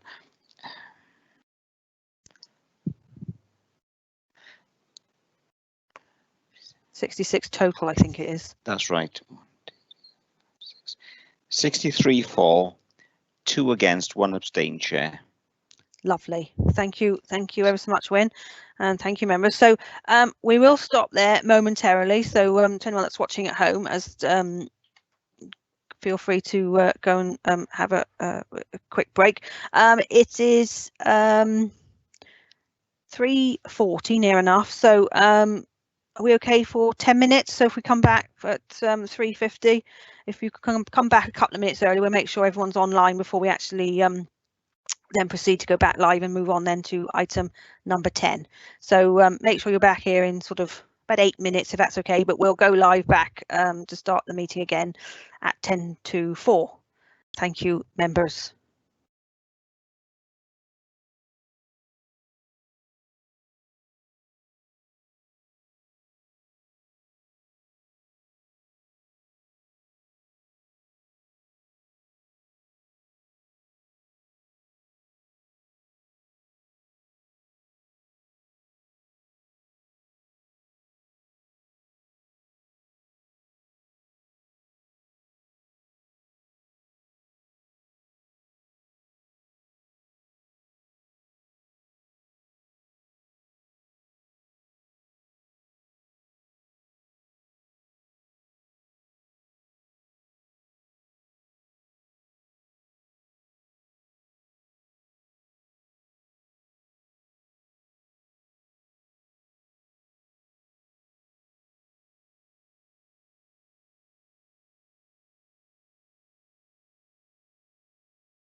It's members, it's 1 minute off 10 to, so if we could just bring ourselves back to the meeting, that would be great.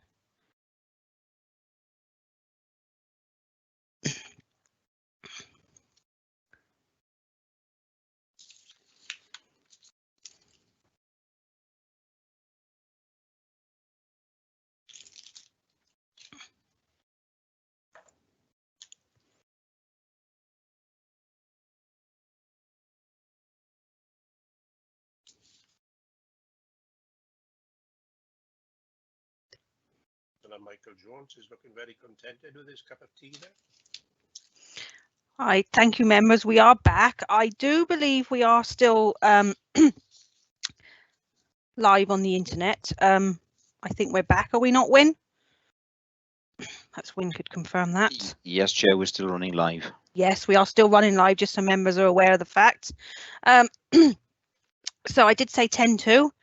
It is now 10 to 4. We've still got several items on the agenda to get through, so if members are happy, we will proceed. Just to remind you all to mute your mics. They were all muted for you. As you will see in the chat box, they were all muted for you while we were just had that short comfort break.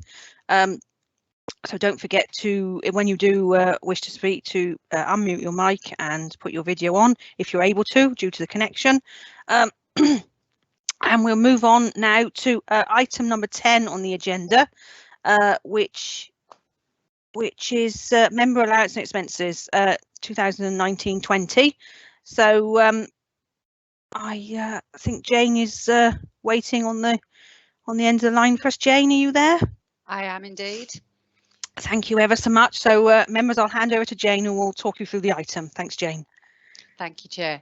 2 members' reports or member allowances reports coming to you today, and the first is the one on members' allowances and expenses for 2019-20. So this report sets out the annual amounts that were paid and reimbursed to members during the tax year 2019-20. As ever, this is in accordance with the Independent Remuneration Panel for Wales, their requirements, and the information in this report acts as a public document and will be available on the County Council internet and in the publication scheme. And the deadline for publishing this is the 30th of September. So Appendix A provides all of the statutory information that we have to put into the public domain relating to members and co-opted members' allowances and expenses. And you can see in the report there's a list of all the individual elements there. So in summary, and all of the detail is, as I said, in Appendix A, for 2019-20, there's been an overall decrease of 1.44% in payments to members in the financial year ending the 31st of March, and that's when you compare it with the previous year.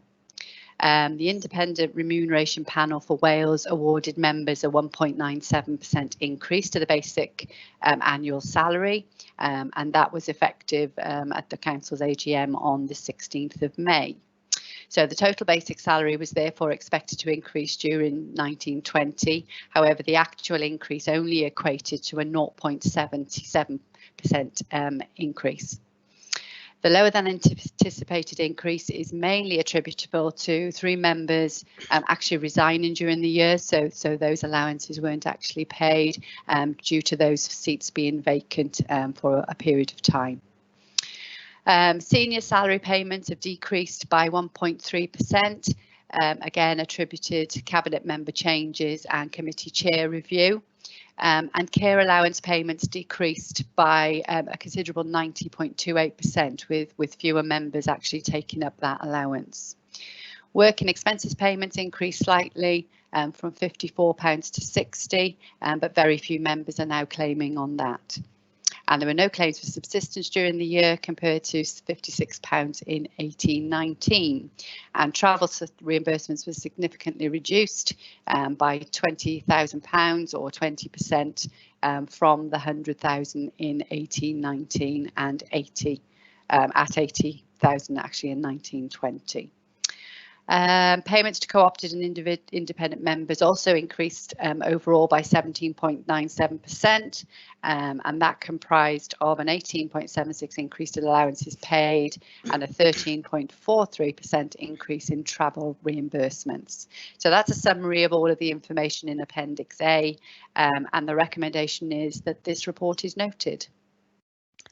Thank you, Jane. Clive, I think would just like to remind members about their declaration of interest, Clive. Thank you, Chair. Thank you, members. For those members of the public who were not online at the start of the meeting, I did indicate that all members have an interest in items 10 and 11 on the agenda. But even though they have an interest, they have declared it. They will sign the necessary documentation, but they are able to contribute to any debate because there's a dispensation. So thank you, members. The interest form has been emailed to you by Steve Boyd. You will need to complete it and return it, please. Thank you all very much. Thank you. Thank you, Clive. So the recommendation is that the report is noted. I will need a proposer and a seconder to for the report, will I not, Clive? Absolutely, Chair. From the floor, so to speak. Yes. So members, can I have a I'm content to support it, Chairman. I'll second. That's Councillor Cath and Councillor Mike, isn't it? Thank you both. So members, we've got a proposer and a seconder. We'll move to the vote when Wynne is able to put that up on the chat box for us. It's the same system we've just gone through, so we should be getting quite proficient at this now. So members' allowance to note the report. So while you all try and vote, I'll do those that that I know can't vote on the system. So Councillor Emir, are you still here? There you are, I can hear you. Thank you, Councillor Emma. So it's 4 against or abstention. 4. Thank you. Councillor Clare. 4, Chair. Thank you. Councillor David Jones. Are you there, David? We can't hear you if you're on mute. We'll come back to David in a moment. So Councillor David Evans. 4. Thank you, David. Councillor Rosemary. 4, Chairman. Thank you. Councillor Andrew, were you able to vote this time? Yes, thank you. Thank you. Still good. Lovely, thank you. So I presume Councillor Martin has voted as well this time. It was just that occasion when we dipped out. Yes, I vote. Thank you. Yes. Councillor Gareth. I'm afraid I don't seem to be able to vote this time. Fine. Electronically, but I will be saying 4. Thank you, Councillor Gareth. I'll note that down to make sure I double check that you're able to vote next time. Councillor Karen, have you voted online this time? Yes, Chair, it is 4, but Chair, can I just add, just for the public, there's a lot of county councillors who do actually donate money into the ward for various charities concerned, just so the public know, not to sort of pick us up on this. Thank you. Yeah, no, thank you, Councillor Karen.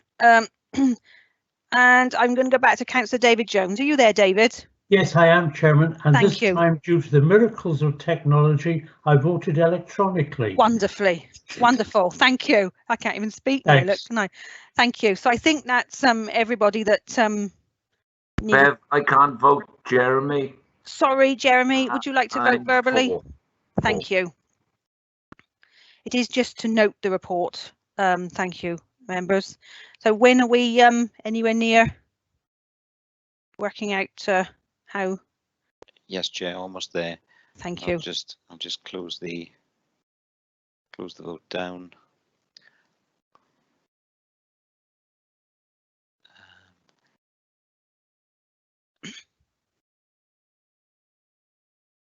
So that's 59 for, Chair. Yeah. None against, 2 abstentions. Thank you. Thank you, members. So the report has been noted and the recommendation carried forward. So we'll move on now to item 11, members' salary and allowances and expenses for 2020-21. It's back to Jane.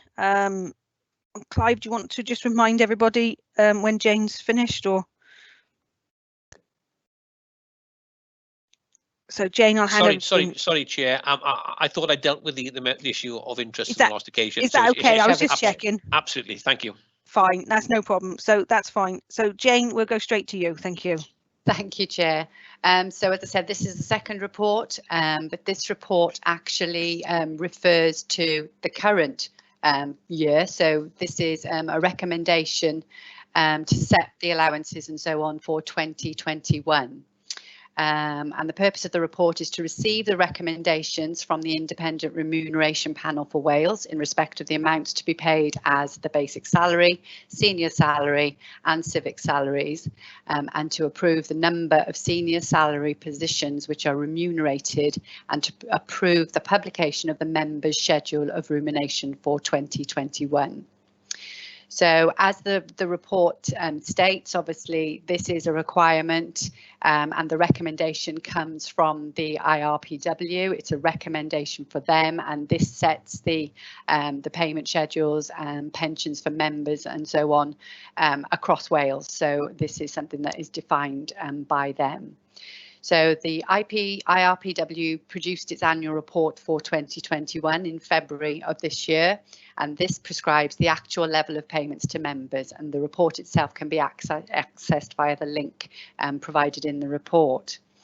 So following the 2019-20 uplift to the basic salary of £268 or 1.97%, which was effective from the 16th of May, the IRP panel has this year decided to award a further uplift to the basic salary of £350 or 2.52%. The IRPW has stipulated in the report that the increase should be effective from the 1st of April 2020. The IRPW regulations also require all councils to produce an annual schedule of member remuneration. So that's and that's in essence a list setting out the council's decision in respect of the payments to be made during the municipal year to all members and co-opted members of the council. The schedule of that remuneration must be produced no later than 4 weeks before the annual meeting of the council. So in order to meet that deadline, it means that this has to be approved no later than the 31st of July. So hence bringing this today will meet that requirement. It's a lengthy report. I'm not going to go through all of the individual paragraphs, but they are set out now through the remainder of the report and with the actual remuneration report itself, and that sets all of that out. And this is required by council for decision. And as I said, it goes through all the various aspects, so I'm not going to go through those in a lot of detail. Would you like me to put the recommendation now or open up to questions first? If you put the recommendation, Jane, and then we'll see if anyone has any questions or comments. Thanks. Thank you. So the recommendation is that members approve the recommendation for the allocation of up to 18 senior salaries as detailed in section 4.1 of this report, and that members approve the publication of the members' schedule of remuneration based on this report, and obviously that's attached as well. Thank you, Chair. Thank you, Jane. At the moment, no one has actually indicated they wish to speak or comment, so I will ask for a proposer and a seconder, and then that will give anyone any opportunity if they want to speak.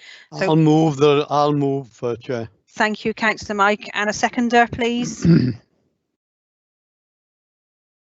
Peter second again, Chair. Thank you, Councillor Kath. No one has raised their hand to indicate they want to comment, so we'll move straight to the vote. Please, Win.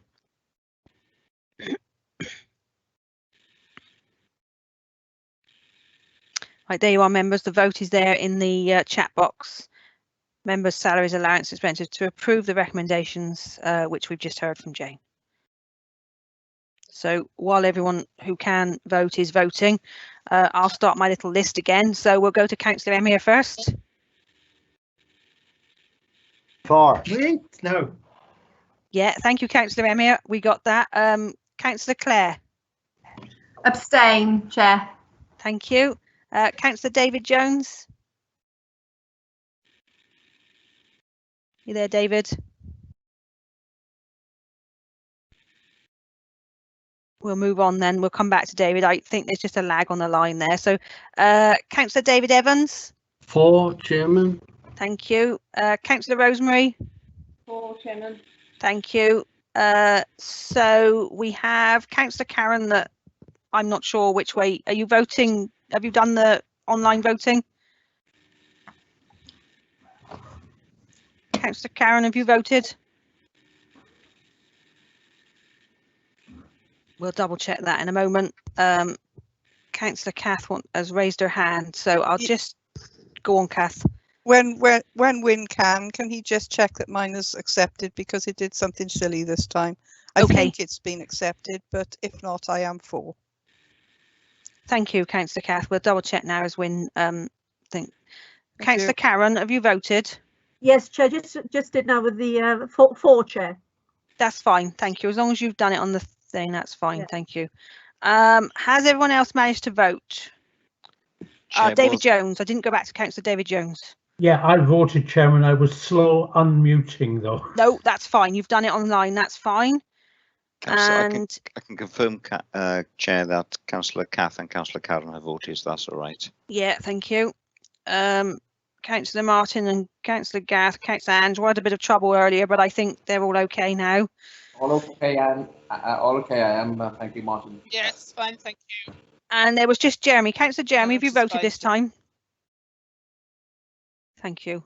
Yes, I have, Ange. Can I give you my apologies? Unfortunately, something's come up. I'm going to have to leave the meeting.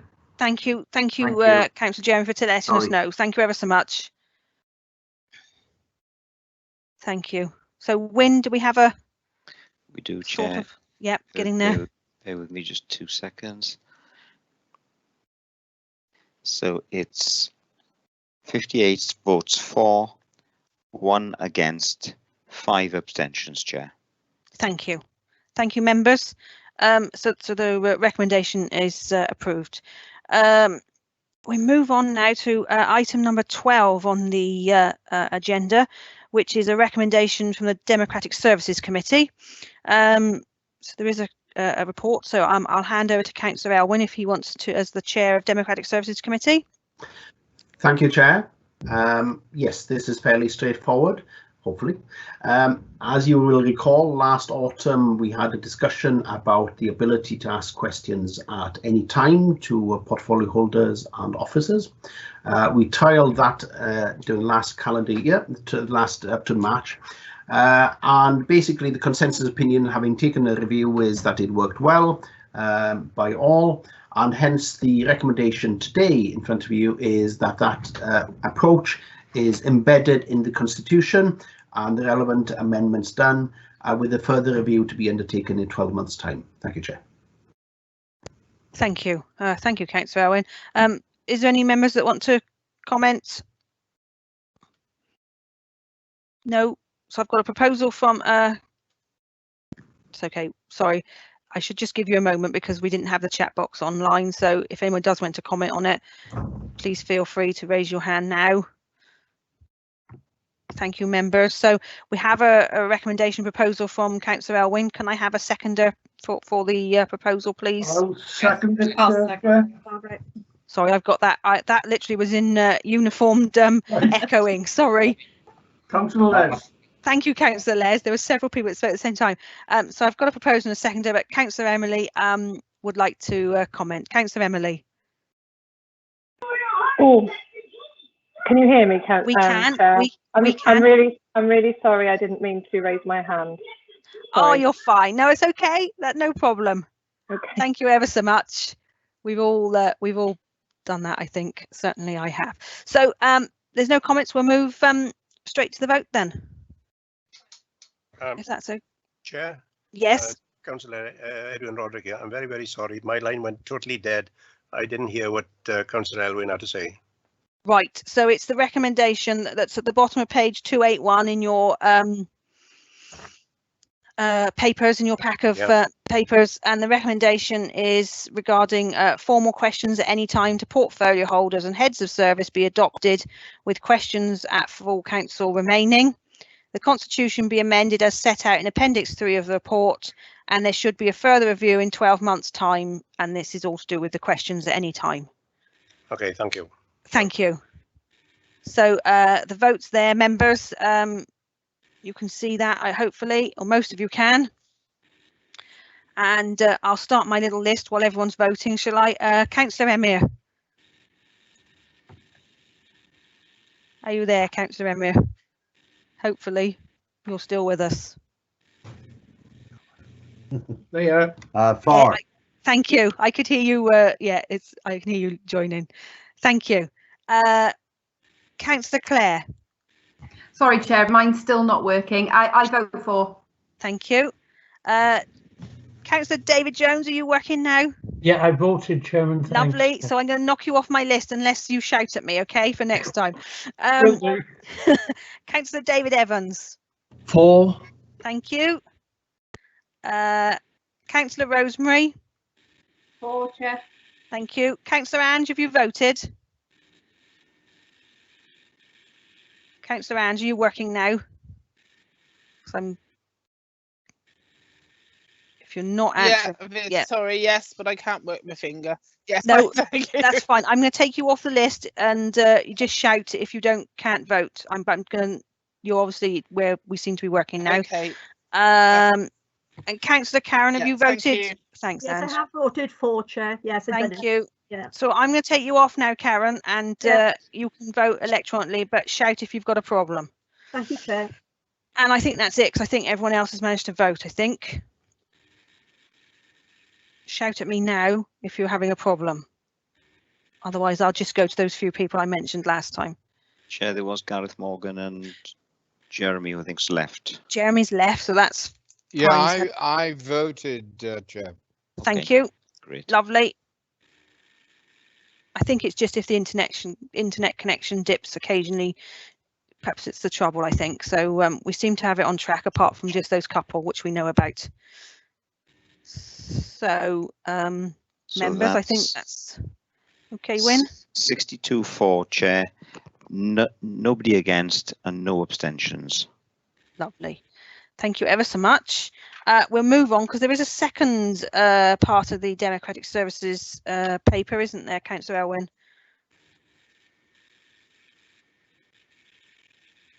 Councillor Elwyn, are you there?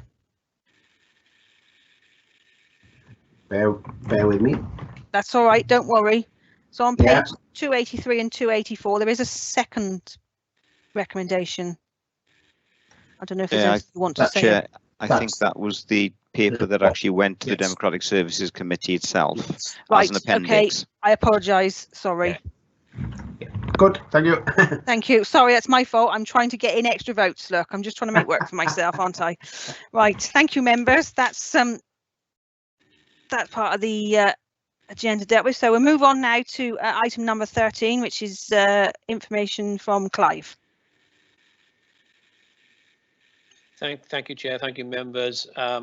This is an item which appears on the agenda. It's simply to record appointments which I have made pursuant to the Constitution of nominations by political parties to various outside groups. And the details are that Councillor James Evans has been placed on the Brecon Beacons National Park Authority in place of Councillor Ian McIntosh, and Councillor Gwynfor Thomas has been put on the Mid and West Wales Fire and Rescue Authority instead of Councillor Claire Mills. No votes required on this, just information of what I've done pursuant to the Constitution. Thank you, Chair. Thank you, Clive. Thank you. That's duly noted. Thank you. Now we move on to item number 14, which is the Post Improvement and Assurance Board arrangements. So Councillor Rosemary is going to take the lead on this with Caroline coming in afterwards. So over to you, Councillor Rosemary. Thank you very much, Chair. This is a report for information. We discussed this at Cabinet recently. It concerns the Improvement and Assurance Board, which has been in place for some time. It's been independently chaired by a Welsh Government appointee, Mr. Jack Straw, who's been actually a great help to us. We'll still have to prove that we are on an improvement journey. The board was initially formed following the Children's Services inspection, and corporate management was also put into it. We now, of course, have a permanent chief executive. We had 4 chief executives, by the way, in the first 2 years. We've now got a very stable senior management team as well. We added social care, adult social care, to the improvement and assurance board work, and then education was put in sometime later. We've had a great deal of support along the way from Welsh Government and from the Minister at the time, Alan Davis, from WLGA, and we've had a lot of external advisors who've helped us a lot. We've been told that we can wind down the Improvement and Assurance Board in the autumn, subject to continued improvements. And the Chief Executive has explained that there will be conference calls with the CIW team later on. And you will know, because I think it was circulated, we've had a letter from the present Minister, Julie James, stating that she is happy that we've put that she is happy with the arrangements that we've put in place going forward. And I would say, and I meant to say this earlier on actually, improvement is a journey and not a destination. So we'll always need to be looking at improvement. And I think we've got some very good arrangements that have been put in place. And I'll hand over there to the Chief Executive, Chair. Thank you very much. Thank you, Councillor Rosemary. So we'll hand over to Caroline. Are you there, Caroline? Yep, thank you very much. Thank you. As the leader explained, what we are entering now in the autumn is going to be a transitional period. So the Improvement and Assurance Board will continue for a while, but will be winding down gradually. But it will be, it'll remain in place until the middle of the autumn, probably October or November. And in parallel with that, we will be establishing the new arrangements as they're outlined in the paper. So from September onwards, we will be establishing the new Social Services Improvement Board and a similar one then for education. From October, we'll be establishing an improvement board for housing, and then later on, we think it'd be helpful to have an improvement board for highways, transport and regeneration. All of those will report to the new Corporate Improvement Board. So for a short while in the autumn, we will have that Corporate Improvement Board chaired by the leader meeting in parallel for some time with the current Improvement and Assurance Board. You'll also see from the paper that we're recognising the important role that scrutiny has in assurance in particular. It is that assurance that ensures that we maintain the improvement journey. And we are very keen from the autumn to enhance the role of scrutiny, all the scrutiny committees, by bringing performance data. It's the quarterly performance data that's considered by Cabinet. Some of the committees have been considering them in recent months, but not all. So we want to formalise that arrangement. So what we have now, as the leader said, the paper is presented to you today for information. It was approved by Cabinet earlier this week. And what that now means is that we now have this framework in place. It'll give us flexibility for the future. It is based on a series of individual service improvements board that are being established on a task and finish basis.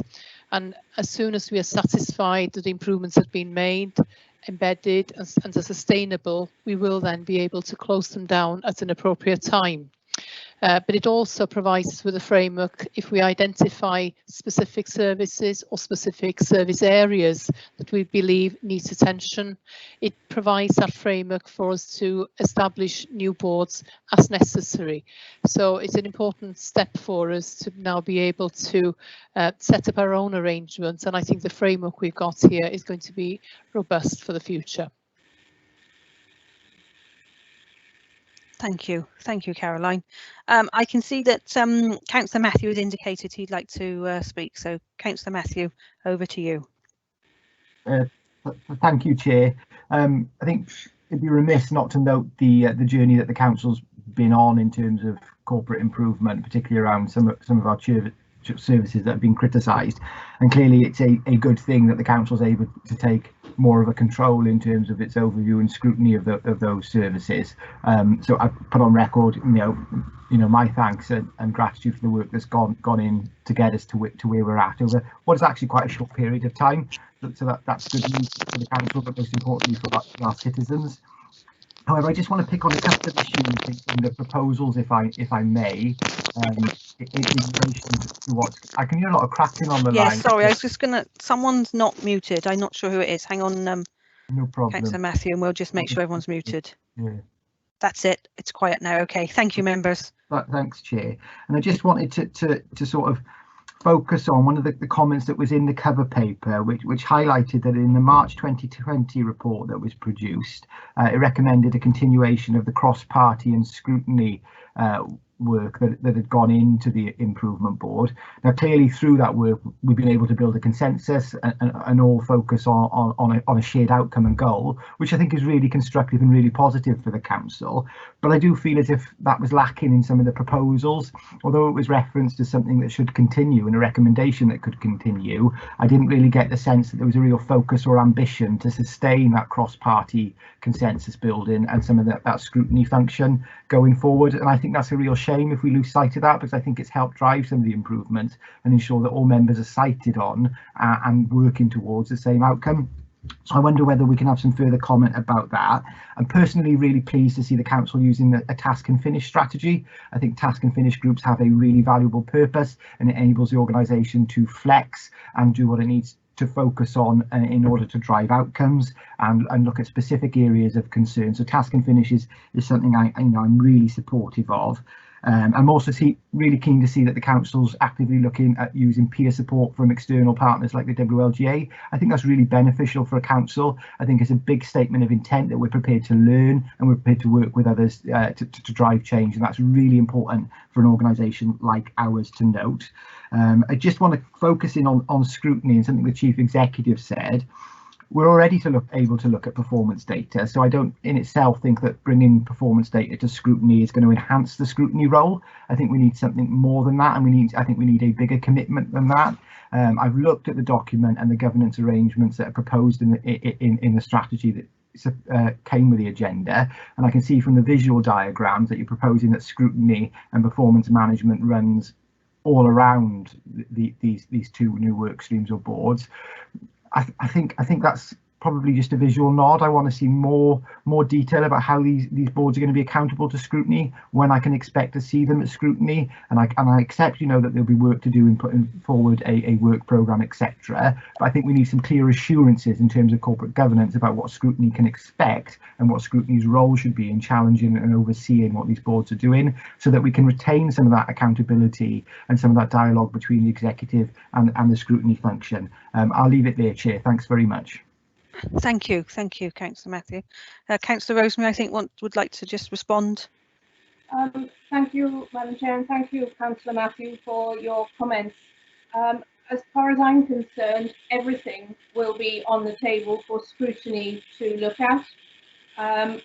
We have made some sort of slight difference this time in that within the Corporate Improvement Board, we thought that should be just Cabinet, to leave the leaders of the opposition free to scrutinise us, so that we've made the difference between the two roles, and I hope you understand what we've tried to do there.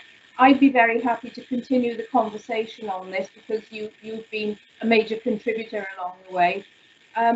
In terms of what you said about the WLGA and using outside contacts, the WLGA, their help has been invaluable to us along the way. When we first went down this road, the Chief Executive of the WLGA was Steve Thomas, and his contacts around Wales were just incomparable, really, and he was able to bring in help for us very, very quickly, and some of that help we're still using. It is my plan, and I did run this past group leaders the other day, it is my plan that group leaders will continue to meet as well.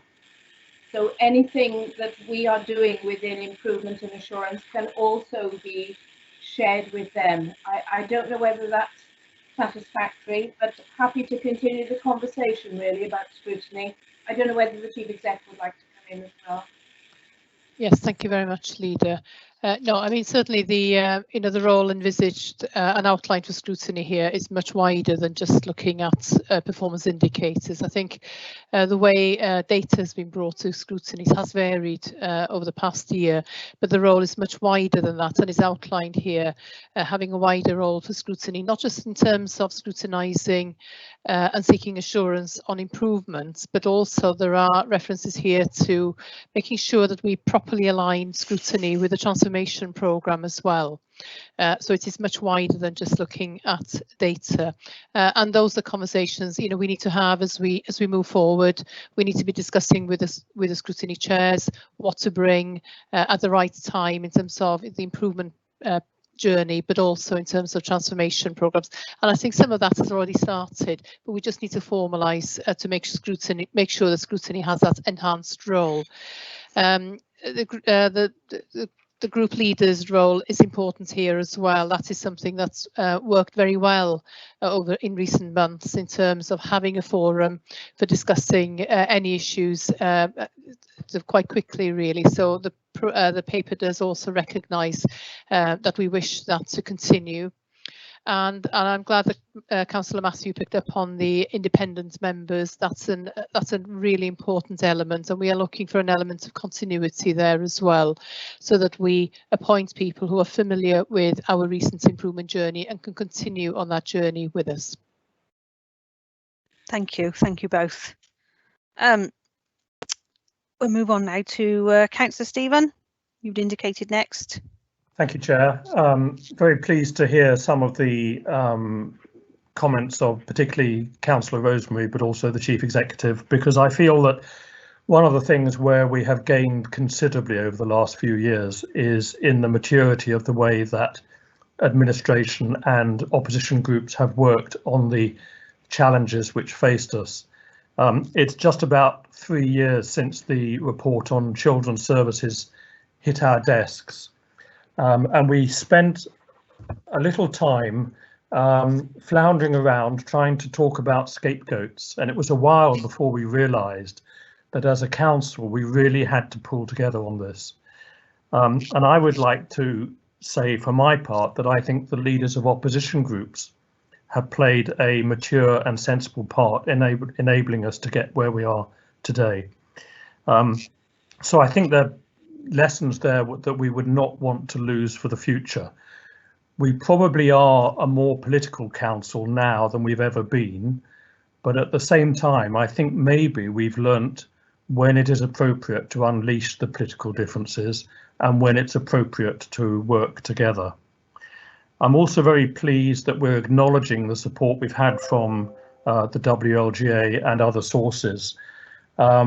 And I think we also need to just acknowledge that there were times when ministers could have been much more interventionist, and they took the decision with some political risk to themselves to give us space to get out of our difficulties. And I think that, along with some of the support we've received from people like Phil Evans and David Johnston, and the hard work of some people who aren't with us in the authority anymore, like Louise Barry, who was head of services, these were all huge contributory factors. And I suppose finally the thing to say is, whilst it's very pleasing to be able to move into a different phase of improvement and assurance, actually it's not about the journey, it is about the services actually being better. And I think we have greater confidence that as a local authority we can provide services for social care needs and in education, which are going to be comparable to the best in Wales, and that's a very pleasing position to be in. Thanks, Chair. Thank you, Councillor Stephen. We'll move now to Councillor Roger. Councillor Roger Williams. Thank you very much, and these are profound and deep changes really in the way in which the council works. And I was wondering whether there needs to be any change in standing orders, because I don't see any reference to this structure within our standing orders. Thank you. I don't know who wants to answer. I'll come back in initially, Chairman. I don't know whether Clive wants to add to this, but when we set up the Improvement and Assurance Board, we did agree our own terms of reference then. And of course, if the board is winding down, well, that will cease to be. But at the time, I agreed them with the Welsh Government. I don't know whether Clive wants to add anything to that. Thank you, Leader. Thank you, Chair. Thank you, Councillor Roger. There's no need for any amendment to standing orders. This was a requirement imposed on us essentially and agreed with us. Or in fact, we may have offered it, but accepted by Welsh Government as a way forward. And we don't need any amendments to standing orders because there is nothing to amend at this moment in time. It's a layer on top of what we normally do. But thank you, Councillor Roger. Thank you. Thank you all. And finally, I think we've got Councillor Mike. Councillor Michael Williams. Chair, I won't keep you long, I can assure you. But I suppose what I'm going to say now is, in essence, very similar to Councillor Stephen Hayes. Because I have always believed, no matter what has happened in the past, one must never dwell there. And one must always look to find what would seem to be a correct road for the future. And I am well pleased and indeed encouraged from the report and from what I have heard thus far. I'm obliged, Chair. Thank you. Thank you, Councillor Mike. Sorry, excuse me, because there's a lot of comments going on in the chat box. I just need to scroll back up. Yes, good job. So, Councillor James Gibson-Watt had indicated you'd like to speak. Thank you, Chair. Just a very brief comment to say that whilst I completely understand the reasons why this new structure has been put in place, and in a sense the council has little choice but to do so, it could become a very cumbersome structure if we're not careful. And I just think we need to be very conscious of to keep it under review constantly, because there are lots, central government's really good at creating boards to look at work. It's a sort of feature of central government of all political colours. The workings of Whitehall and indeed Cardiff can be very cumbersome indeed. And we don't really want to become cumbersome. We want to become a slick, efficient organisation. And having lots of different boards doing lots of different things, often in danger of duplicating the work, is a constant danger. So whilst I accept what's been done and have to support it at this stage, I do think we need to be looking at it very, very frequently. Thank you, Chair. Thank you. Can I get back in for a second? Please. I absolutely agree with what Councillor James has just said. In fact, the Chief Exec and I have had a couple of discussions recently. We talk about improvement, we talk about transformation, and at the moment we're talking about recovery. And there is a danger that we will end up with too many boards. I know James was referring specifically to improvement and assurance, but we are trying to keep an eye on that. We'll keep everybody informed as we go along. Thank you. Thank you. So the paper is just to note the contents, members, but obviously Councillor Rosemary has put the paper forward, so I'll take Councillor Rosemary as a proposer. I think Councillor James has indicated he will second the paper, but we don't actually need a vote because it's just a recommendation to note. So we'll move on. Members, now to notice of motion. So we are now at item number 15 on the agenda, and this is a proposal by Councillor Jake Berryman and seconded by Councillor Jackie Charlton. I do believe there might be a little bit of a admin issue with the motion. There's a little bit missing, I think, but I'm sure Councillor Jake and Jackie will put us straight, and I think Steve might put it on the project it for us if we need to see further. So I'll hand over to Councillor Jake and things will become apparent, I think, as we move through. So Councillor Jake, the floor is yours for your notice of motion. Okay, Thank you very much, Chair, for this opportunity. Climate change undoubtedly poses one of the greatest threats to humanity. 18 months ago, you as councillors took the important step of acknowledging the potential impacts of climate change, but that did not go far enough, however. And recent events have led me and many other concerned people of Powys to now seek more positive action.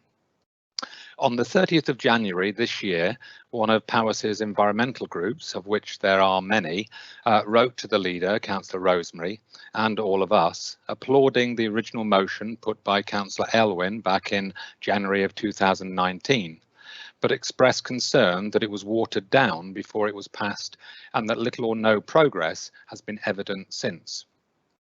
Having since declared a climate emergency in November 2019, the Landrindod Town Council also wrote to Councillor Rosemary in February asking that Powys now declare a climate emergency and put carbon reduction plans in place. I was once again copied into this email and began a dialogue with Councillor Rosemary in which I was able to bring together all interested parties, including Councillor James, to a very positive virtual meeting on the 20th of May. Since then, Councillor Jackie and I have been working with a range of interested parties to bring this fresh opportunity to act decisively before you. And this is why it is important to do so. Since the millennium, we have had 20 of the 22 hottest years on record, and we are already seeing some of the severe impacts of climate change at home and around the world. The 2018 report of the Intergovernmental Panel on Climate Change is now widely acknowledged, and it is accepted that human-induced global warming needs to be checked and countered. An increase in global temperatures caused by an increase in greenhouse gas emissions is already resulting in extreme droughts, forest fires, storm events and extensive flooding, all threatening lives and livelihoods and contributing to a biodiversity crisis. The severe flooding events of October 2019 and February 2020 are testament to the fact that we are ill prepared for the challenges we face and are running down the clock if we are to avoid a climate catastrophe at home and abroad. And I think Councillor Halwyn earlier indicated that there were 150 properties which were flooded in the Dennis event itself. Severe flooding events, we've done that. Sadly, 1 in 100 year flood events are now frequent occurrences across Powys. Climate change is no longer merely an existential challenge, it is a real and present threat to our health, our economy and our environment, endangering the well-being of future generations. Wales, so often at the forefront of sustainability and environmental initiatives, is listening to its younger voices about safeguarding their future, and a growing number of councils are now joining the effort to effect lasting change.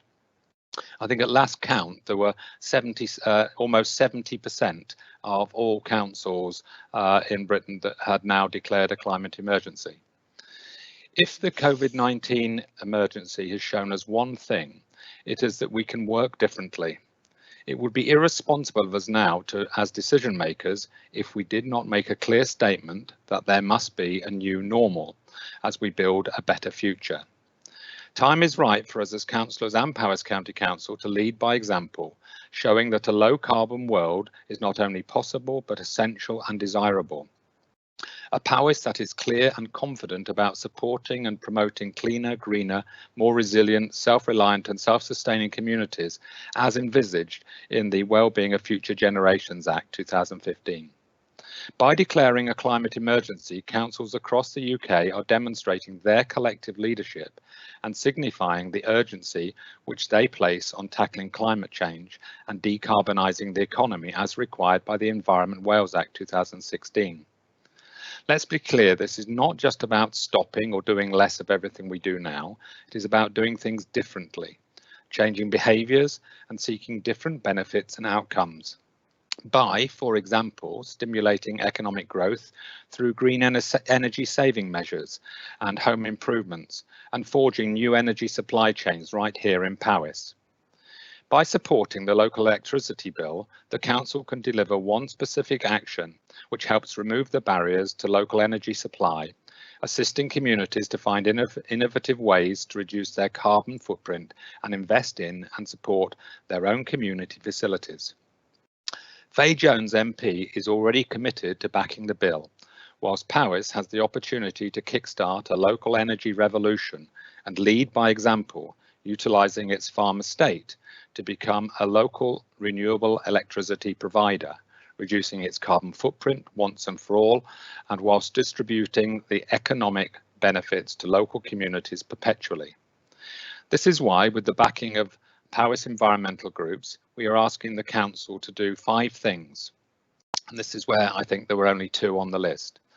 Join with other councils across Wales in declaring a climate emergency. Support the implementation of Prosperity for All, a low-carbon Wales, March 2019, to make Powys County Council a net zero carbon local authority by 2030. Request the leader consider assigning roles within the Cabinet to lead on climate change mitigation and to actively engage with all members and stakeholders by both setting up a cross-party working group, which I'm pleased to say is well underway, and establishing a Powys-wide multi-stakeholder group to develop a baseline picture as of 2020 and bring forward a strategy and action plan for 2021 for a truly sustainable Powys. Fourthly, to support our MPs to ensure the local electricity bill succeeds in an adjournment debate to encourage and enable the local supply of electricity and facilitate more resilient Powys communities. And finally, to ask the Welsh and UK governments to provide the necessary support and resources to enable effective carbon reductions and transition to a green Powys economy. Thank you, Chair. Thank you. I'm not sure if Steve's going to can put the other points up for us. I think perhaps in shortly as we discuss the motion. But Councillor Jackie, do you wish to speak now or at the end of the discussion? I prefer to speak at the end of discussion, if that's okay, Chair. Could I ask, Chair, where in the chat box do we indicate if we want to speak? Wynne is going to put it up now. Thank you, Wynne. It's just technology. We're getting there. Have you got it, Wynne? Well, I particularly don't want to miss this one. Councillor, that is you, isn't it, Councillor Mike? Oh, it is, yes. Yeah, Councillor Mike, you say what you want to say while we just get the chat box up and running. You carry on. I don't want to make life difficult for anybody. That's fine. You there we are. You go. That's fine. I'm obliged. I'm obliged to you, Chair, and I wish to give my wholehearted support for this particular notice of motion, and thank those councillors for bringing it before us today.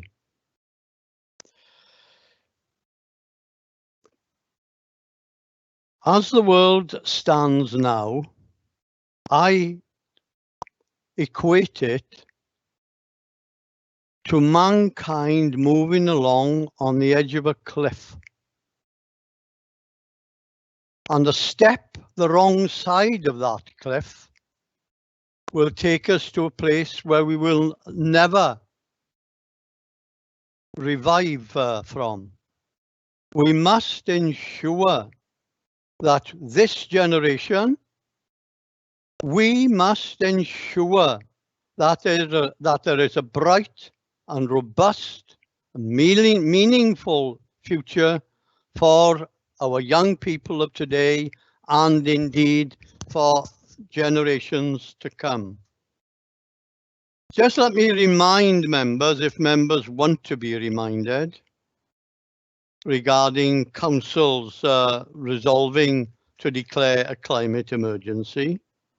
Machynlleth Town Council was one of the, I won't say very earliest, because to use very is meaningless.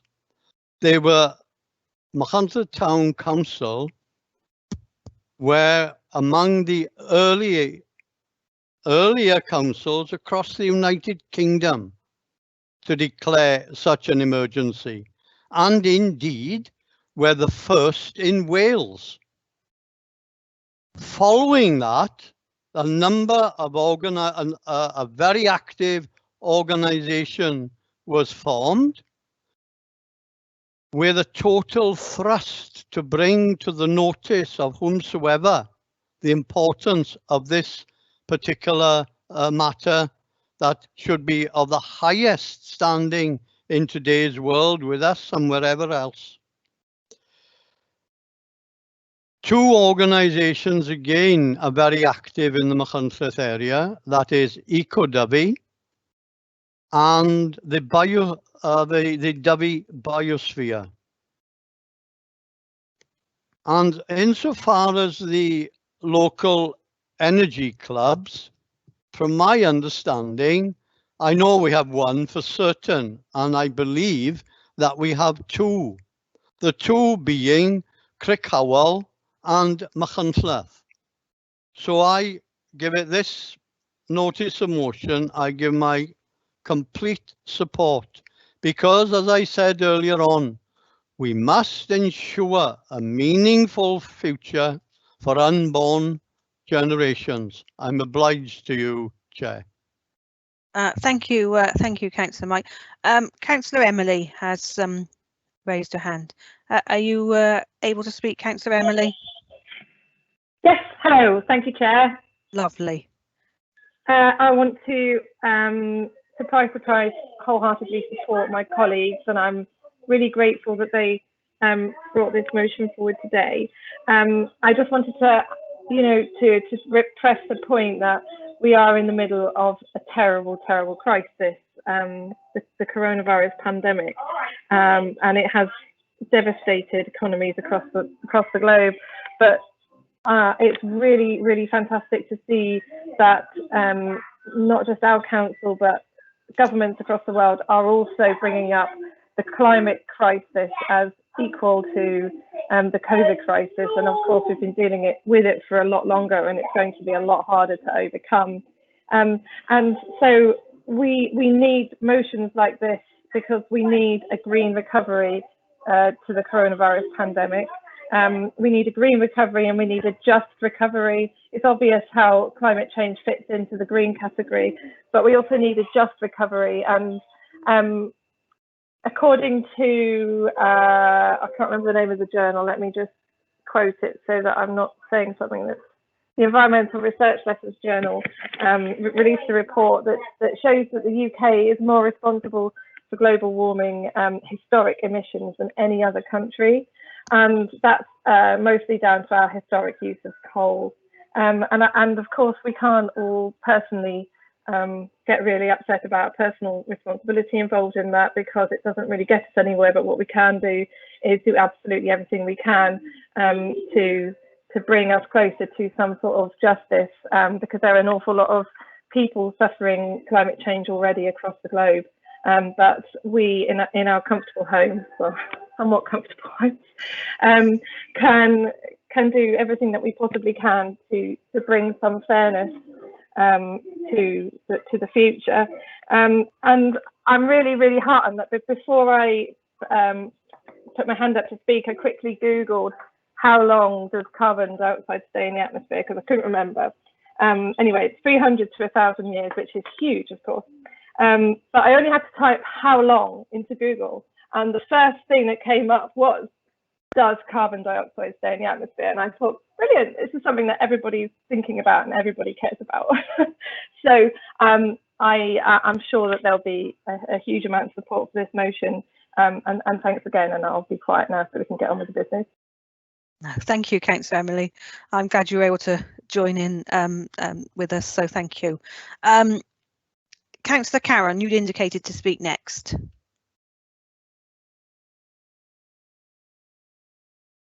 Okay, Chair. Thank you, Chair. Yes, yes, Councillor. Sorry, Chair.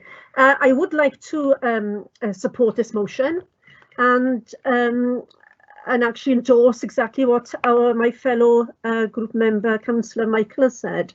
The public are very passionate about us recognising climate change to its fullest, and about addressing the issues as perhaps a cross-party group, and they see it as we would be moving in the right direction. I do hope that perhaps a certain lead officer perhaps can be identified to take this forward. And I just want to say that yes, we've got. I think COVID-19 has taught us all a lot, actually, good and bad. We've had positive, we've had negative experiences, but I think we need to turn these negative experiences into positive outcomes. So I do fully support this motion. Thank you. Thank you, Councillor Karen. Councillor David Selby. David, are you there? I'm ready. Thank you, Chair. Thank you. Again, I would like to support the motion of my colleagues, but more importantly, I'd like to support action rather than just words, and just reflect on the fact that it's very easy for us sometimes to pass motions, far more difficult to implement change. And just to use in the same way as Michael mentioned the Machynlleth experience, I'll mention the Newtown experience. Newtown Town Council declared a climate emergency in May last year. Since then, on every committee and council agenda is the matter of climate emergency and how we're moving, whether it be from make sure we're printing on both sides of the paper, reducing the amount of paper, small steps as well as bigger ones.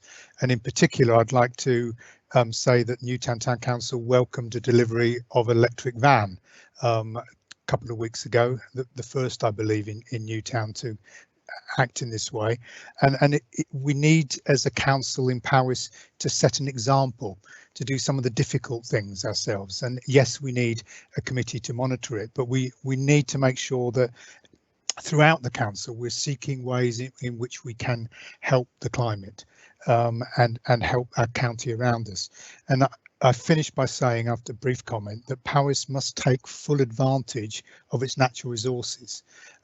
We're ideally placed as a rural county that we keep talking about to provide energy in better ways than we are doing at the moment, and encourage ourselves to act in a way. And I would say, as I talk to you down the line as well, we must reflect as a council that the new normal does not mean travelling around the county in cars to meet each other, nor officers to meet each other.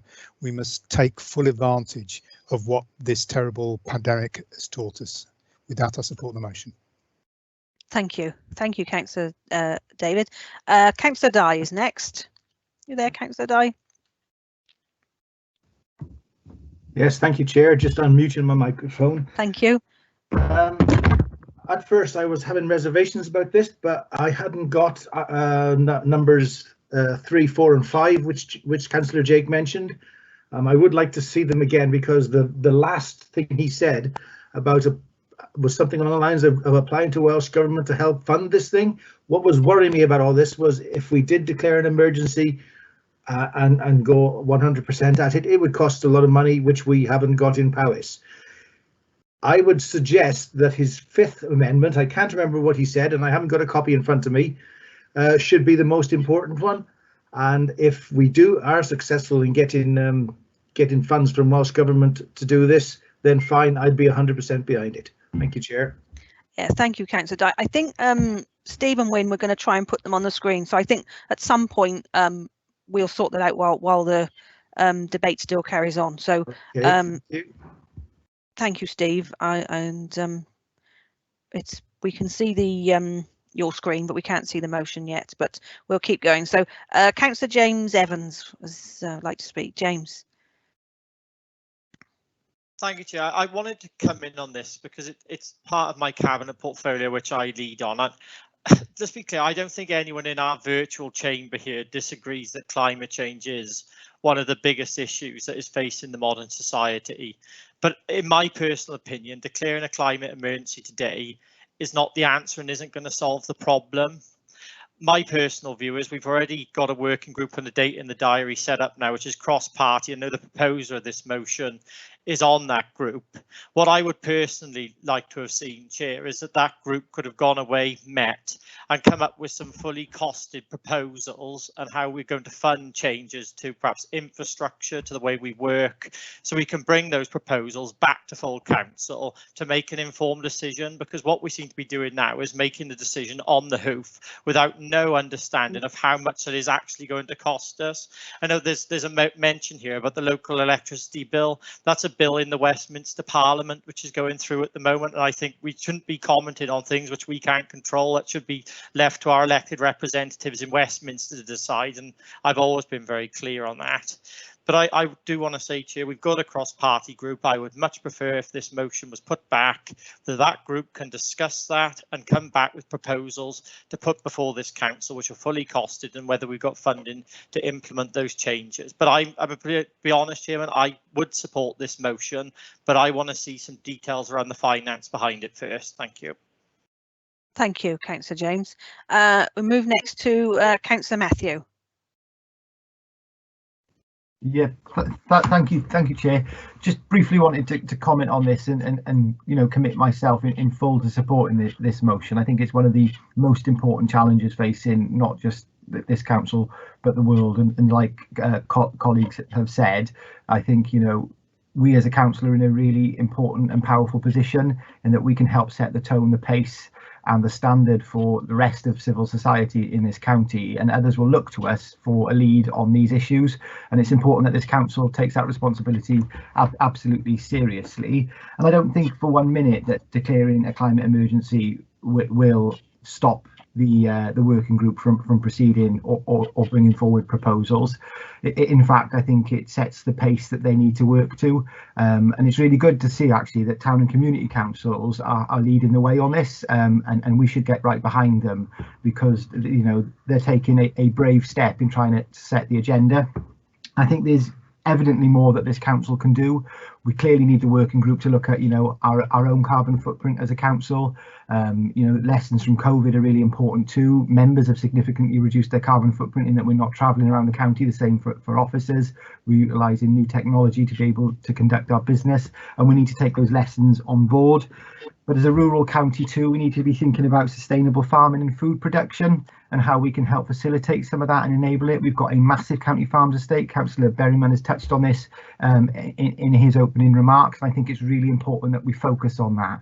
And of course, we're going to need funding from government, whether that be directly from, you know, UK government and Welsh government, but we can't do it alone. But that doesn't mean that we shouldn't be declaring a climate emergency today. It is the right thing to do.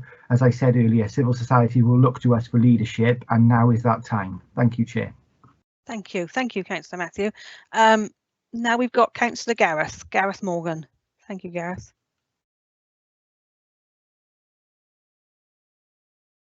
We can't hear you, Gareth, if you're just unmuted. Yes, now we can hear you. In the process of demuting myself. Thank you, Chair. I think this is one of the more important issues that I've seen before the council for very many years, and different from many other members. Of course, I speak as a grandfather, and I feel I have a responsibility to my grandchildren to show my side, to support any initiative that will move towards reducing the carbon footprint and showing that we are taking positive steps to try and save our planet for the next generation. I support the opening statement and the 4 recommendations here. After all, this is the beginning. We're just setting the tone, the beginning for a campaign that will need to be sustained by us as an authority for a long time.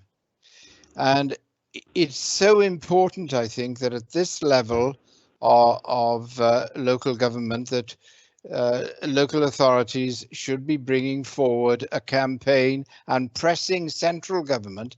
I've got no compunction whatsoever in bringing pressure on central government. They think they know it all, but so many of them are pretty remote from grassroots, and I think it's very important that we continue in this way.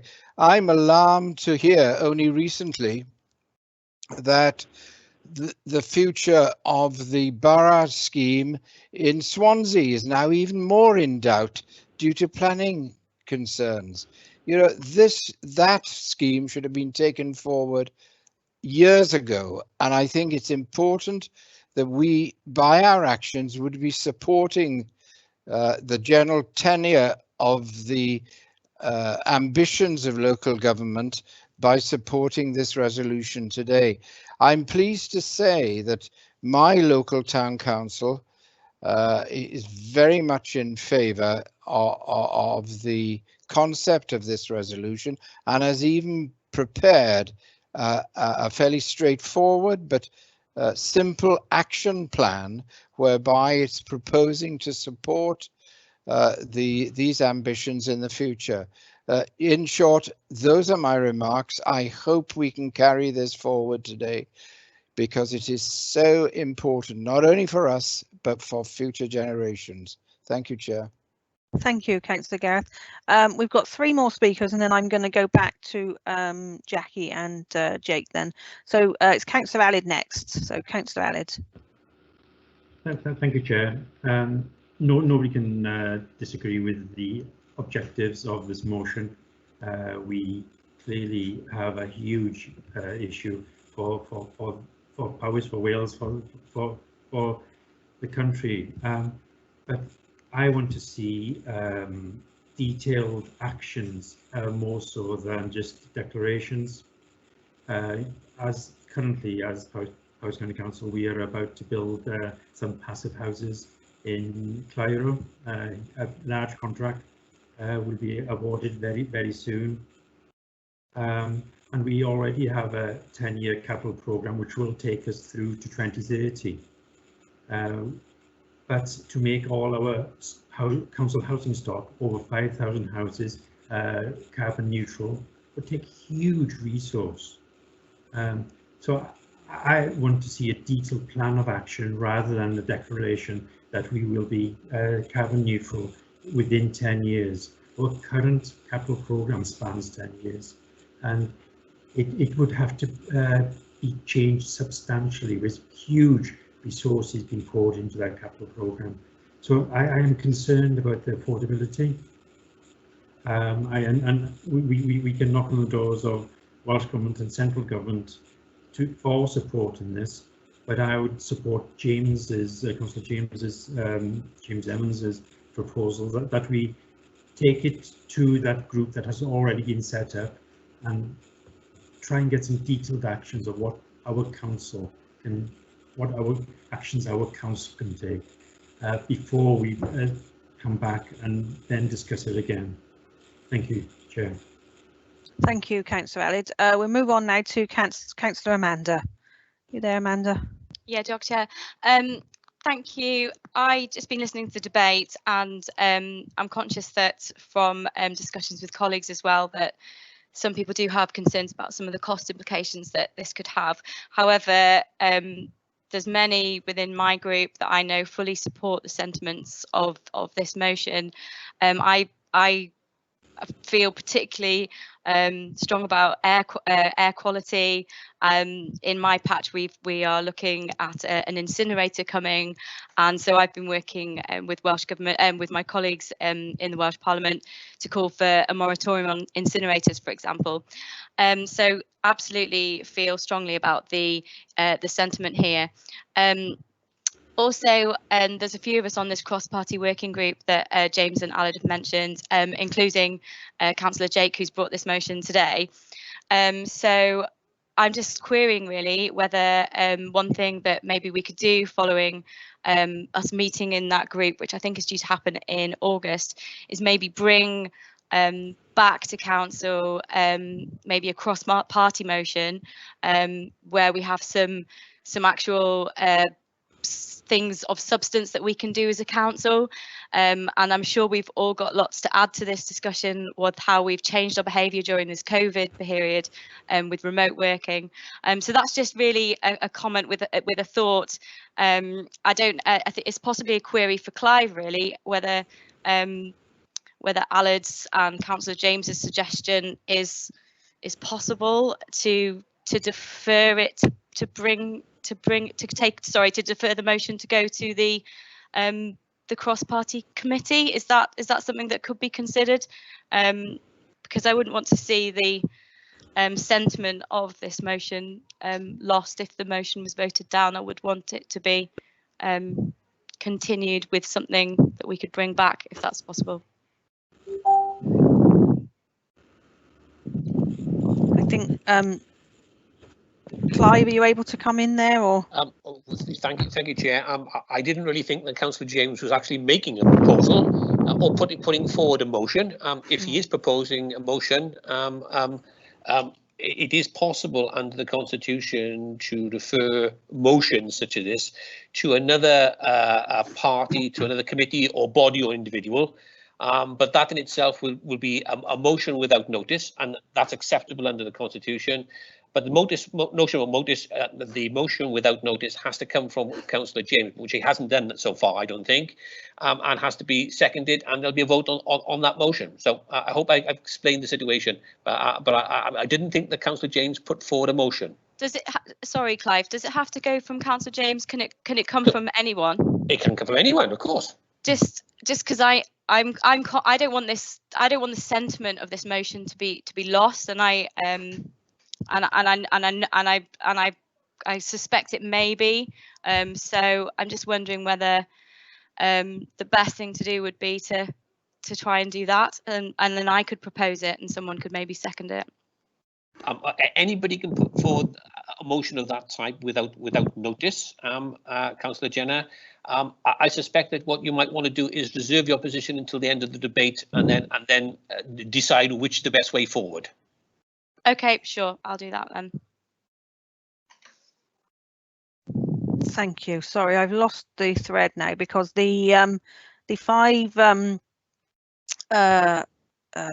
notes of the motion are now several times actually in our chat box. So we were trying to frantically get them in, so everyone could see. So just so members know, you can read them there. If you just click expand, it drops the list down, and you can see points 1 to 5 in full detail. I apologise that they were missed off the original agenda, and we'll move on now to Councillor William Powell. So we should just note, Councillor William, it's lovely to see you, to be able to join into a full council meeting now. You're hopefully feeling fit and well, so how lovely to see you. Diolch, Cadeirydd. Thank you very much for your kind remarks and good wishes. I wish to speak strongly in favour of the motion before us today, and all 5 of the associated bullet points.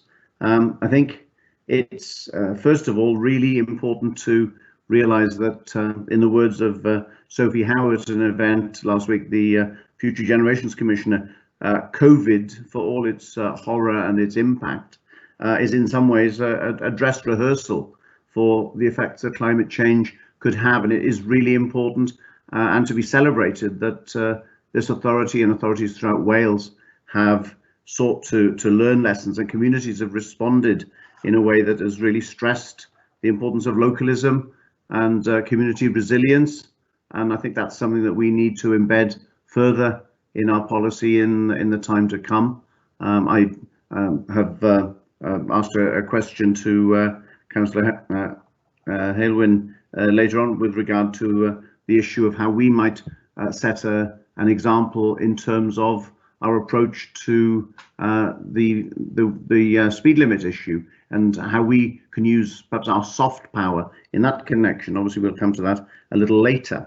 But one thing I would like to stress is the importance that the vital role that we play within the local service board, and I would urge our leader to put this issue right at the top of the agenda. I would be opposed to sort of farming this out to the group that's been set up for this purpose. I think it's really important.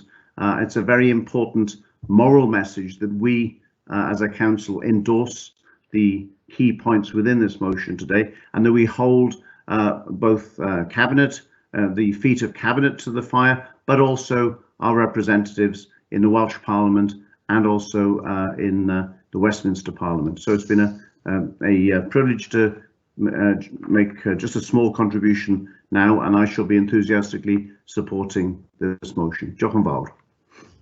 Diolch. Thank you, Councillor William. Councillor James Evans, you've indicated you want to speak again. Do you want to speak again? Just to say, Chair, if Councillor Amanda is happy to put that motion to Council, I am quite happy to second it. Thank you. Fine, thank you. So we'll move on to Councillor Roger. So Councillor Roger, are you there? Yeah, can I say thank you, Chair? Can I just say I'm totally in support of the motion. I think to refer it to a committee that is yet to be set up and yet to adopt its remit, and I certainly haven't seen anything within our documents about power this committee may have, although I'm in favour of setting up the committee. You know, it's in its early stages, and I think we need to take a stand now at this moment and support this motion. Thank you, Councillor Roger. Councillor Phil, we'll come to you next. Apologies, Chair. I hadn't meant to put my hand up, but I will say though on this, it's not a case of can we afford it. I don't think we can afford not to do it. However, I will say that I do fall in line with Councillor Allen and Councillor James on the fact that I do think we should bring back costed proposals for this. But I do follow the line that I don't think we can afford not to do this and follow this motion. Thank you. Thank you, Councillor Phil. Councillor Amanda. Thank you. Yeah, I think I'm conflicted slightly because I'm fully agree with the sentiment of this, but I just feel like it doesn't really move us forward with substance, and I'm quite confident, especially seeing the members that are on the cross-party working group, such as Councillor Jake, that I think we will be able to come up with some ideas and something that could form a motion of substance. And I think we could give ourselves a time frame. So if possible, Clive, I would like to move to defer this to that committee, but to bring it back within 6 months with specific proposals that would give substance to what is being declared in this motion. And so that's what I move to do if there is a seconder. Thank you. I think Councillor James, you indicated you want to second that proposal. Councillor James, would you like to confirm? Yes, quite happy to second the proposal. And one thing I'm missing me to mention, Chair, is that we have had support from Welsh Government to put in place a climate change officer who will be supporting this committee going forward to make sure that we can maximise any benefit that they can bring to try and reduce our carbon footprint. I'd like to thank Councillor Liam Fitzpatrick for his nice woolly comment in the chat box. Thank you, Chair. Thank you, Councillor James. Clive, do you want to come in there and just to give some advice, please? As I indicated, rule.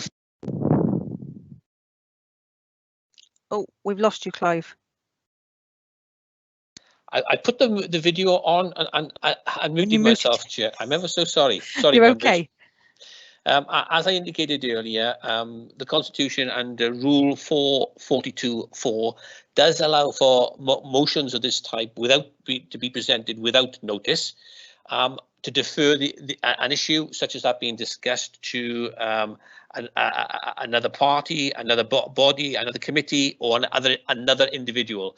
Therefore, technically, it is possible for council to vote if that's their so wish, to refer the issue to the cross-party working group, that it's been proposed and seconded. So there's a live proposal on the table, Chair, and individuals can now discuss that part of that as a separate issue before we go to the vote on that issue. It's almost like an amendment, but isn't.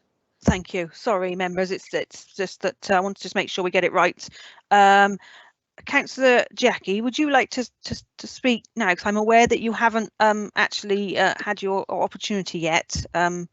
Or you're very welcome if you want to defer if anyone else has got anything to say. But would you like to speak now? Or I would quite like to hear the arguments behind this, because it's very disappointing that we've got a motion here which is asking for the very things that Councillor Amanda and Councillor James are putting forward. That's what's in the motion. We're asking for this group to meet. By deferring it for another 6 months, all you're doing is kicking the can down the road, which is a very similar thing that we've heard in many arguments in other places. I just think it's a bit pointless, really, by saying, you know, kicking this down the road for another 6 months and then coming back and declaring a climate emergency, which is what we're asking for, when we could do that today. And we could actually set in motion an awful lot of other things that could take place at the same time. I don't think there is anything in this motion which is actually going to cost us anything. So I really don't understand that argument. So I'll leave it there, because others may have opinions and I'd like to hear those opinions too. And it's a motion that's been put forward by Jake and Councillor Jake and me. So I would be very interested to hear Jake's response to this too, if that's at all possible, Chair. Yes, thank you. Yeah, Jake does have a right to respond. Councillor Jake, would you like to reply now? I would, thank you very much. So, I mean, the detail of the motion doesn't cost us anything at all. So the fact of declaring a climate change costs us absolutely nothing, but it is a very significant step change to the vote that was took place 18 months ago. If one recalls, that vote was taken 18 months ago, having been watered down itself from a more robust proposition at the time. We've had 18 months in which a group could be set up, but hasn't. We've had 18 months for someone to be appointed and they haven't. So what we see is delay and dither in this, where actually what we're saying is, let's declare a climate emergency. Let's set up this cross-party working group, which I acknowledge that we now have following some meetings with green groups. But far more importantly than that, we have some obligations to meet to meet carbon reduction targets which have been set for us.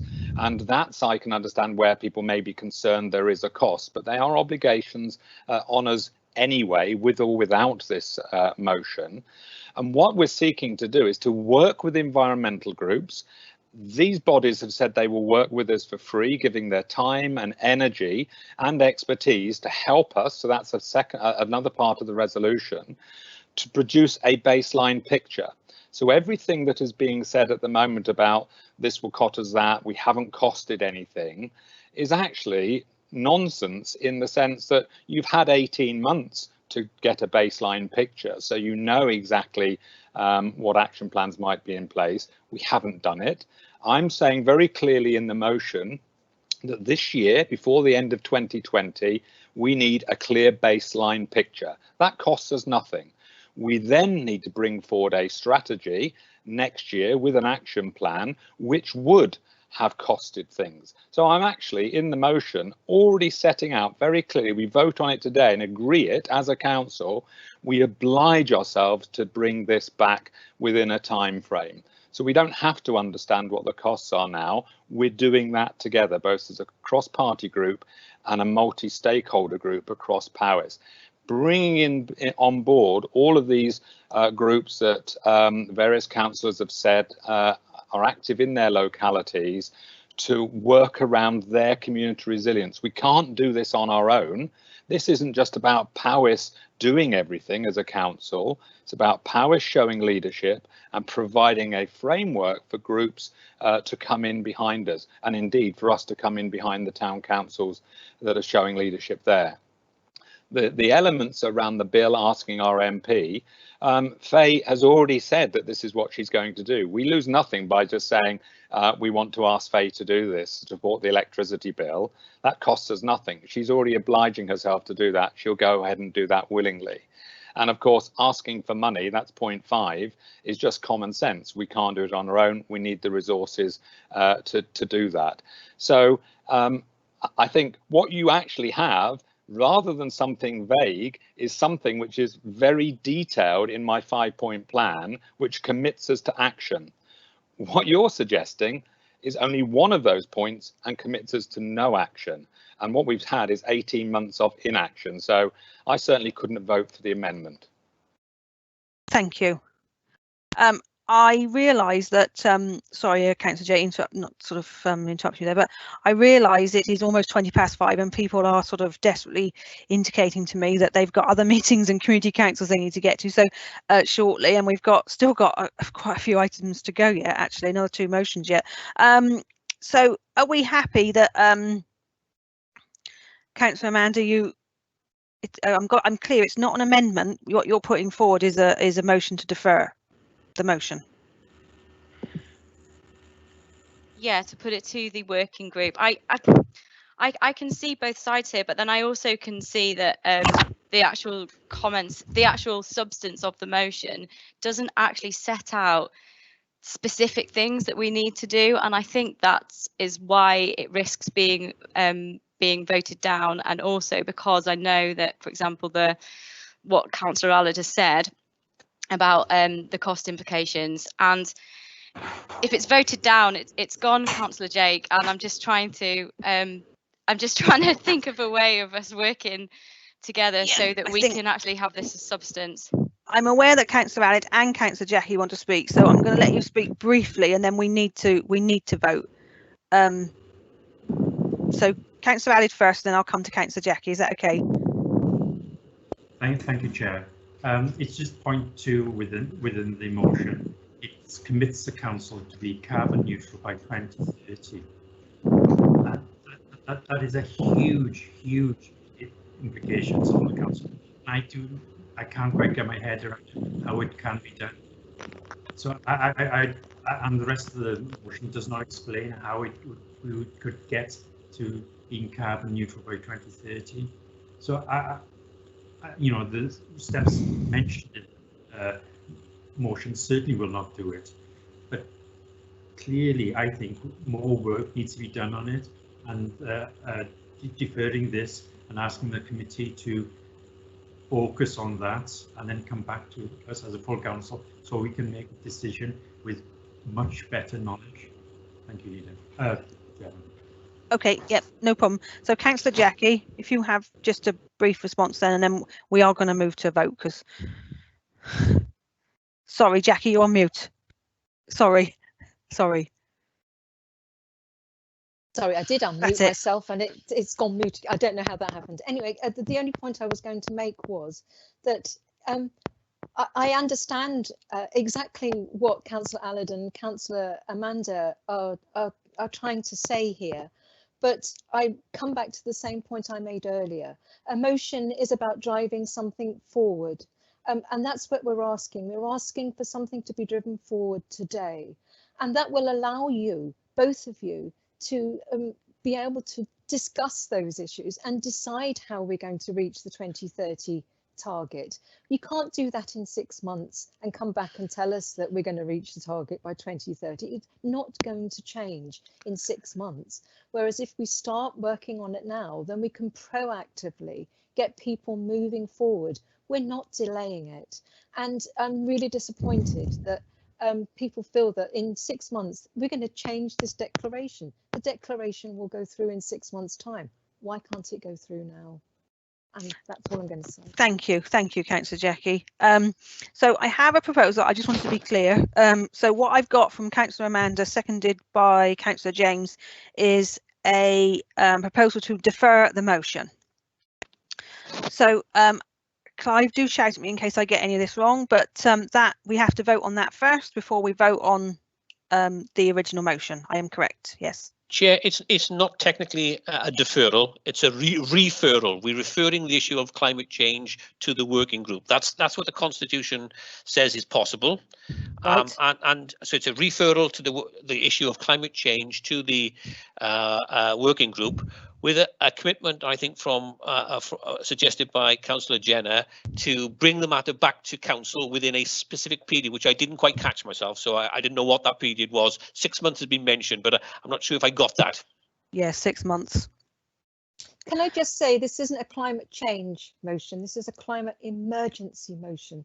That is different to climate change. So can you just wind that back then, Clive? Yeah, the climate emergency motion. Sorry, Councillor Jardine. It's been a long afternoon. So I'm right though, Clive, that what we've got to vote on that, surely. We have a proposal. We vote on it, and it's either won or lost. If the motion is won, the matter will then go to the emergency climate change motion. Will then go to the working group to be considered and brought back within 6 months. If not, we proceed to a vote on the substantive motion, and again that will either pass or fail. Thank you very much. Right, thank you. I'm sorry that's so complicated, and I hope people at home are still keeping up with us. I'm so sorry. Right. So we move to the to vote on deferring it. In the meantime, Chair, I hope that Wynne has got to grips with this and started to get something together, because we've just asked him to do work and get his typing skills working. So Wynne, that we have to get a motion and a vote ready, please, as quickly as you can. Already done. Thank you very much. I was doing it in the background while you were doing it. Hope to God it's right, but let's have a go. Thank you, Wynne.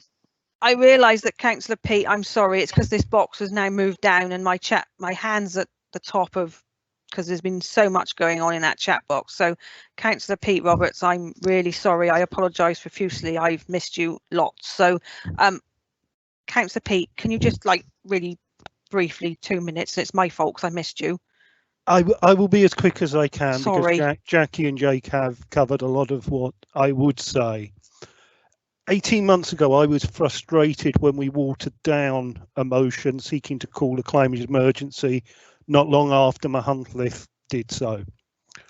We have at the moment a fundamental economy changing process over the next 6 months. By passing this motion today, we can send out a message to officers, to local residents and everyone that is looking at us that we are serious about making real change. We do not have the time to fudge and push the kick the can down the road. This is as serious a matter as we will face during this time. And I strongly urge us to actually face up to the facts, make the declaration today and get on with doing something about it rather than just fudging yet again. Thank you. Thank you. I apologise, Councillor Peat, that I missed you. Thank you, members, everybody, for bearing with us. So, Wynne, are you okay to... do you have... Wynne, are you there? Thank you. So there you are. Sorry. So now you're voting here now to defer the motion or refer the motion to bring it back in 6 months. So refer to the working group and then bring it back in 6 months. And it's on our screen, is it? In the chat box now? It is in the chat box on the right hand side. I apologise, members. It's after 3.5 hours, 4 hours. I think we're getting fatigued here. I don't even know how long we've been sat here now. So the motion is there if you'd like to vote. I have got a couple of people that can't vote. I'm not sure who's still left online. I'm not sure if Councillor Emyr had another meeting to go to. Councillor Emyr, are you? No, I'm still here. You are still there. I'm still hanging on by the thread. Someone is projecting their screen. But anyway, Councillor Emyr. Yeah, I'm for the motion of in 6 months, yes. So you're for, thank you. Councillor Clare, are you still with us? I am indeed. I think I've just shared my screen, to be honest. Is it you? That's it. It's gone. I knew someone had. I managed to vote against remotely. Thank you. Against, yes. Thank you, Claire. Councillor David Jones, are you still here? I voted. You've done. Sorry, wrong David. Yeah, it's David Evans. Sorry, Councillor David Evans. Against. Fine. Councillor Rosemary. I vote for the referral. Thank you. I think. Chair, I can't vote electronically. James Gibson Watt. Yeah, thanks, James. Chair, I can't vote. Phil Pritchard, I vote for the motion. So Phil's voting for. Councillor James. I'm against. Yeah, thank you.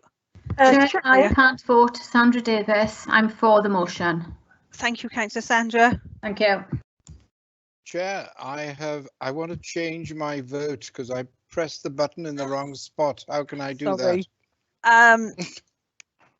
You better verbally vote then, I suggest. Is that all right, Clive?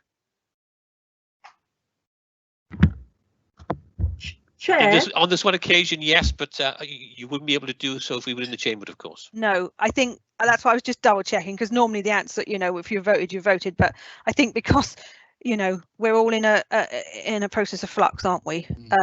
So someone is sharing their screen still. So Councillor Gareth, if you declare your vote, please, and we'll amend the. Right, I'm against. And which way did Councillor Gareth vote? Please, so I can reduce it, but number. I put 4 instead of against. Okay, thank you. So has everyone voted that needed to vote? Wish to vote? Shout. Thank you. So Chair, we'll just let. Can I raise something? Yes. Who is that? Sorry. Sorry. It's Jackie. Yeah. Apologies. Someone said they were voting for the motion, and this is a referral of the motion, and I'm wondering whether there might be some confusion, whether people want to vote for the motion because they're voting for the climate emergency, or whether they're voting for the referral. I understand. So, Chairman, that was me, and I make no bones about it. I am not confused. I go with the referral, which is the motion that we're dealing with at the moment. Okay, thank you. I think it was me, Madam Chair. I voted against, and I've lost the plot now. What are we voting for? You voted for, I think, Sandra. No, I said against, but I'm not sure. Oh, no, you said for. You said for. Did I? Yes. I think you. Okay. Did you not mean for? What is this one about? So we're voting to basically defer it for 6 months. I'm against that. Thank you. Thank you. Yeah, that's okay. In basic words, that anyway. So Bev, yeah. Can I just check that you have had my vote? I'm against. We will just confirm, Karen, and we'll just let Wynne add them up. Thank you. Because we've got to change. Give him a moment because we've got to just work that out. I'm sorry if anyone at home is lost the will to live with us. I apologise. We are getting there. It is modern technology. We're not doing too bad overall. Councillor Karen has voted, Chair. Thank you. Right, I think the result, as I can see it, is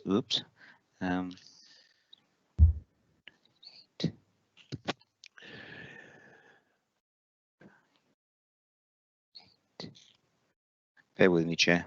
That's okay. These votes are recorded, members, just so you know. It's just that Wynne's actually got to tally them, whereas the system in the chamber obviously tallies them for us immediately. Chair, I'm just noting for the record that I'm not voting because my computer took me out of the meeting altogether for the crucial 15 minutes when the debate was taking place. Thank you, Councillor Steve. Yes, I did get a notification that unfortunately your computer had crashed for a little while. Thank you. Oh, somebody else has just voted, Chair. Right, let me close that before anybody else does it.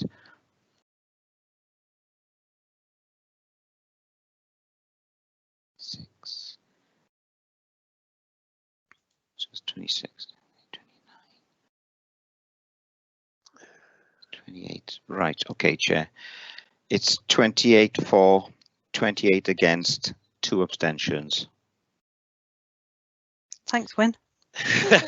Sorry, Chair. Right, I guess I get the casting vote then, do I? Absolutely, Chair. I'm sorry. Right, I'm actually going to vote against it. Is that the right way around? Yeah. Well, see, right. So the motion, this motion to refer has been lost. Yep. And therefore we now go to the back to the substantive motion from Councillor Jake. I'm not sure, Chair, whether or not Councillor Charlton wanted to address Council now, or whether she's satisfied with what she's already been said and by others. Bearing in mind that the live meeting will automatically disappear at about 6:05 this evening after a maximum of 4 hours. So yeah. Councillor Jackie, I presume, would it be presumptuous of me to say you're happy for us to just move to the next vote, Councillor Jake and Councillor Jackie? I'm happy for this to move to. Thank you ever so much. So we're now voting for the original motion. So it's 4 against, abstention, or abstain, I should say. So Wynne, have you got that there? Yes, Chair. Just putting it in the box now.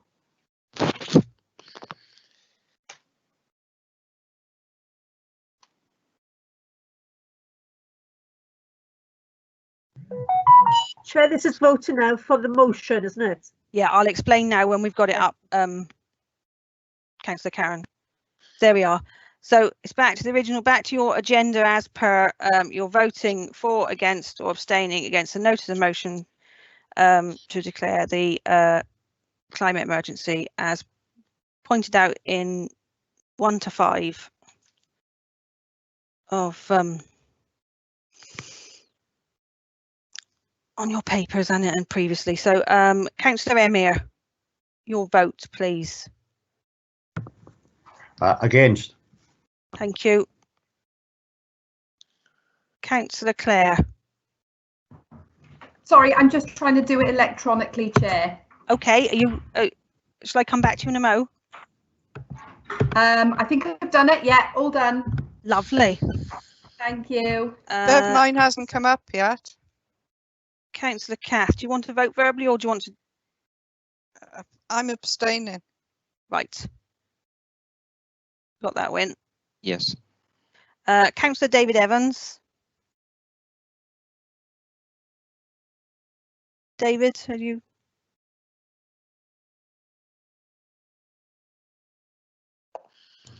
For, please, Madam Chairman. Thank you. Councillor Rosemary.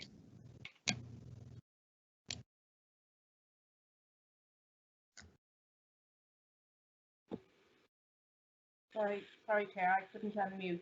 That's okay. Okay. Thank you. I think that's everybody because everyone else was managing to vote. Chair, Phil Pritchard, I've lost the chat box completely. I'm against. Thank you. We'll just, I think that we'll just add them up. I'll just close the vote, Chair. Yeah. And then I'll give you the tally. Bev, because I had problems earlier, can you just check that it is 4 for me, please, Councillor Karen? Yeah, Councillor Karen, we'll double check.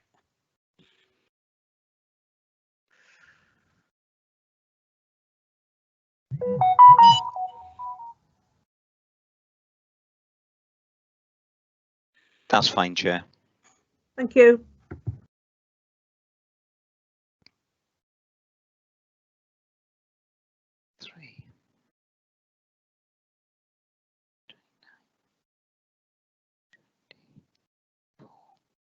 Okay, Chair, the vote is for 29, against 20, abstained 4. Right. So the motion is carried then. Thank you, everybody, and thank you all for bearing with us. I'm sorry that was so difficult on moments for people watching at home. We'll move on now to the notice of motion number 16, which is the notice about car parking charges. Councillor James. Councillor James Gibson-Watt, are you? You're the proposer. Councillor William Powell is the seconder. Councillor James, would you like to? Hello, Chair. Sorry, Thank you. I'm acutely aware of the shortness of time. The motion is obviously as written and is clear to everybody. There are just, I have to mention that 3 things have happened since we tabled this motion, or at least together we tabled it. The Cabinet has brought in its own 2-hour free parking policy for the duration of the school holidays. The parking working group, long awaited, has started its work. I understand it's had its first meeting, but no more than that. And 3, and perhaps most importantly, COVID-19 has started to re-emerge in certain areas of the rest of Europe and indeed in the United Kingdom. That is an important point because as well as this motion being designed to try and help revive our high streets, to do what we can to help, it is also designed to help stop people moving around as much as possible, which has become much more pertinent now in the last 10 days or so. And I would ask members just to consider that fact. The more we can encourage people to shop locally, which is of course in support of the council's own well-publicised policy, the better, and this motion will help to do that. And just to answer the concerns that I know some people genuinely have, that this motion cuts across the work of the parking working group, I just wish to say it's not meant to do that. It's meant to complement it. It's time limited, it's temporary, it's a stopgap measure to try and to give the parking working group time to come up with its own detailed proposals, which are about far more than just free car parking, I would hope. And of course, we will seriously consider those issues, those recommendations when they do emerge. And I'm quite sure we can come to a widespread council agreement on those. But in the end, of course, all of these decisions are cabinet decisions, not ours, even as a full council. So this is only going to be a recommendation to the cabinet, whatever we say today. So please do not think this is designed to undercut or in some way play some political trick on the working group. This is nothing of the kind. It's purely to provide a temporary short-term measure to get us through the next 6 months. Thank you, Chair. I'll leave it to the debate with the councillors. Thank you, Councillor James. Councillor William, do you want to come in now or afterwards, just to clarify? Chair, I'll forego any contribution just now. Maybe come in later if appropriate. Yep. Thank you. Well. Councillor Ian has indicated he wishes to speak. So Councillor Ian McIntosh. Thank you, Chair. Can you hear me all right? Yes, all clear. Thank you. Good. I disagree profoundly, I'm afraid, James, with what James has just said. I think everybody knows that I've been trying to get a different solution for car parking through the council for a number of years, to be honest. This was passed by the Scrutiny Coordinating Committee just over a year ago, and it was requested that the Scrutiny Group, the Economy Residents, Communities and Governance Scrutiny Group should take this on to have a look at it. That's taken a whole year to be brought to the table, and we finally had our very first meeting last Monday. Now, the proposal I'm putting through will be fully costed. It will mean that we can introduce free car parking without costing the council any more money. This proposal, although it is just a recommendation, isn't costed. It's just a request for free car parking. Nobody has a clue how much it's going to cost. And it's just, I mean, it's very ironic that it came out 3 days after it was announced that we'd be having a scrutiny working group to talk about this. So I'm sorry, James, I have to disagree profoundly with what you're saying. But ultimately, what I would rather see is everybody get round the table together and help get this new proposal put together, really. It's a no-brainer as far as I'm concerned. It's something that the council, as I said, can make more money whilst providing a better service. And I'd rather than people sort of put competing alternative proposals like this forward, have everybody work together really for the benefit of everybody in Paris. So I'll leave it there. Thank you. Thank you, Councillor Ian. Councillor Roger, you were next.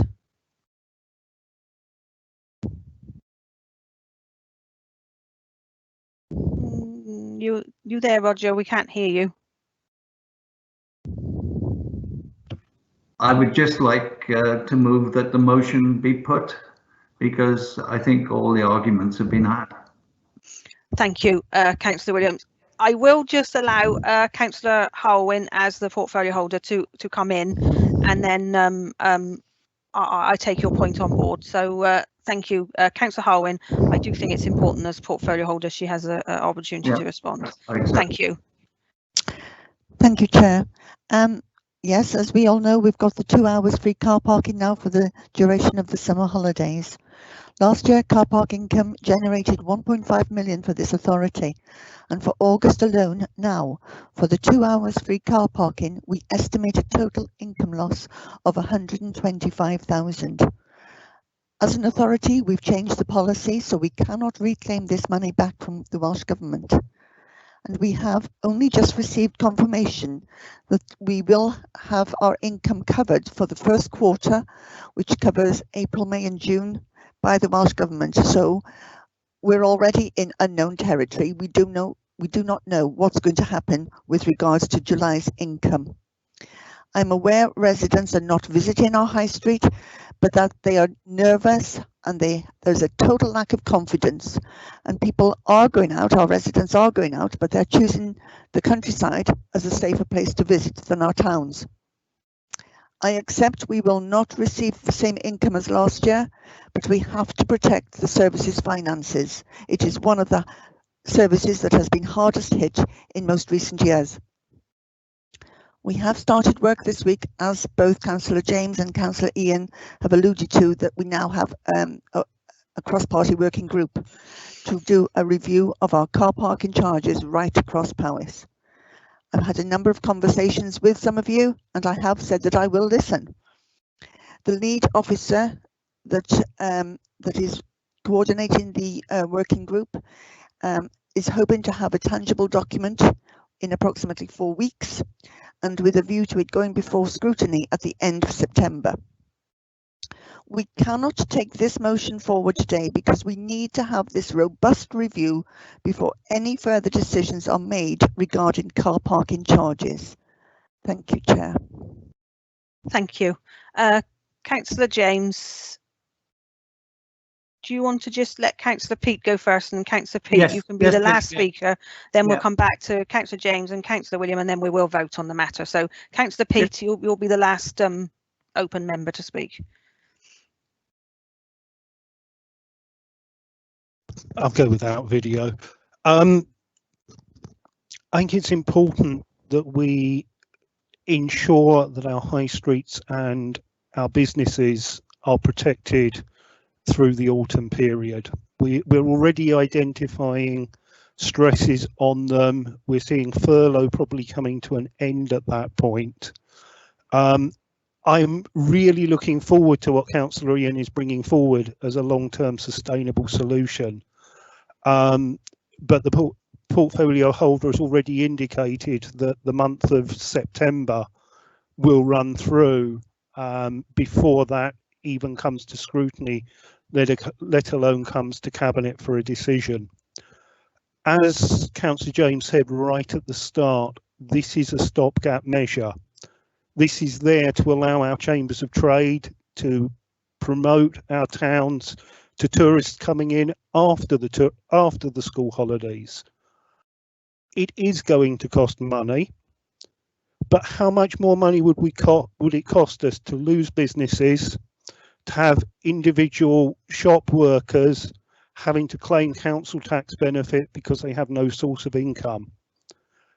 I'm really, really pleased to see the portfolio holder bring forward the proposals for the summer, but this gives us a safety net for our businesses so that they can plan, for our towns to put forward proposals and for them to market through the summer into the autumn, because without that we aren't going to have high streets. And that's an important thing to say, because a few minutes ago we supported a motion declaring a climate emergency. This is about putting something there to ensure that people can shop locally, so they don't have to go across to Hereford, Shrewsbury, Aberystwyth or down to Merthyr in order to get what they want. So I'd urge people to put this motion in place to give portfolio holder clear direction as to what the council thinks is important in respect of our town centres through the winter period, so that she can then go away and look and bring forward actual proposals and actual policy in line with what the council think. Thank you. Thank you, Councillor Peat. So now I'll come, which round do we want to do it? Councillor William, do you want to go first, or Councillor James? Thank you, Chair. I'll just speak very briefly in the consciousness of where we are time-wise. I think the most important thing to remember here is that recovery from the COVID-induced recession and the crisis in our high streets is like recovery from the disease itself, more of a process than an event. And as Councillor Peters quite rightly said, we've got a situation where we've lost so much of the late spring and the early summer. This year, it's the shoulder season of September, October is going to be absolutely crucial for those local businesses, and that is one of the principal factors that makes our motion distinct from the commitments that have been made to date just for the summer holiday. It's really important that we support this motion today. Thank you very much. Thank you, Councillor. And finally, Councillor James. Thank you, Chair. Just to respond particularly to the points Councillor McIntosh has made. I mean, he says that we put this motion forward just 3 days after it was announced the working group was going to meet. Well, actually, that is true. We did put the motion forward then, but actually I made this suggestion to the portfolio holder back in early March when businesses were starting to suffer long before the lockdown. So this isn't something that we've just dreamt up suddenly. The second point about being uncosted, well, yes, you know, the 6-week period that the Cabinet put through is not really costed. We don't really know how much it's going to cost. We do know how we're going to cover whatever cost there is, but we don't know how much it's going to cost. I do actually also need to point out to members that the £1.5 million revenue that comes in from the car parks is not net figure. That's the gross figure. The net figure is nearer 600,000, and I had that from Nigel Bryn actually some months ago. So I think we need to be careful here. So a 6-month period, even in normal times, would probably cost the council around £300,000. Now, to you and I and everybody else here, that's a huge amount of money. But you know, in the great scheme of things, that isn't a vast amount of money in the council's terms. And in terms of, as Councillor Pete Roberts has pointed out, the potential damage to our businesses over the next 6 months is vastly in excess of that, and the potential cost to the council as a result of those business failure equally so. And really, if the working group gets its work done and it can get through the scrutiny process and can get through Cabinet, that the new proposals from the working group, that can happen sooner than 6 months, great. Let's have it, please. We'd love to see it. It's not our fault that it's taken this long, Ian, to get there. You may have some hard questions to ask of your own group members and particularly Cabinet members about that. Thank you, Chair. Right, thank you. I'm going to move to the vote now because I'm conscious. I don't want to rush through these things, but I am conscious that we've got another. Can I just say, Chair, I will have to leave after this vote. I won't be able to stay for the final item. Thank you, Councillor Michael. That's fine. I can't. I've just taken a call. I will have to go. Yeah. That's fine. Thank you. Wynne, have you got the vote there? Thank you, Councillor. There we are. Councillor Mavamwi has been able to rejoin us. Thank you, Councillor Mavamwi. The vote's there. Members, please vote. Councillor Emir, are you still here?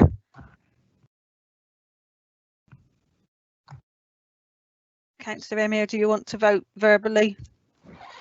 Yeah, I'm still here. Against. Thank you. Councillor David Evans. Sorry, I'll come to you now, Kat. Councillor David Evans.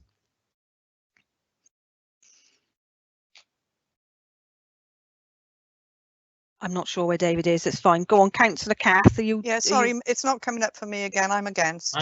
I'm awfully sorry, Chairman. I'm against the motion. Fine. That's against for Councillor Kath and against for Councillor David Evans, just to make for Wynne, so we just clarify. Councillor Rosemary. Against, Chairman. Thank you. Councillor Phil Pritchard, have you managed to vote this time? You'll shout at me if you can't, I think, is the short answer.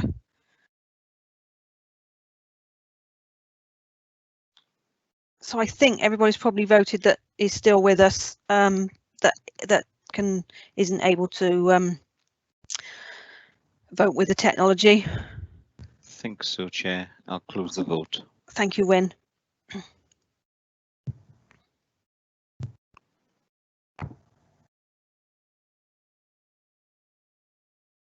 So just bear with us, members, a moment.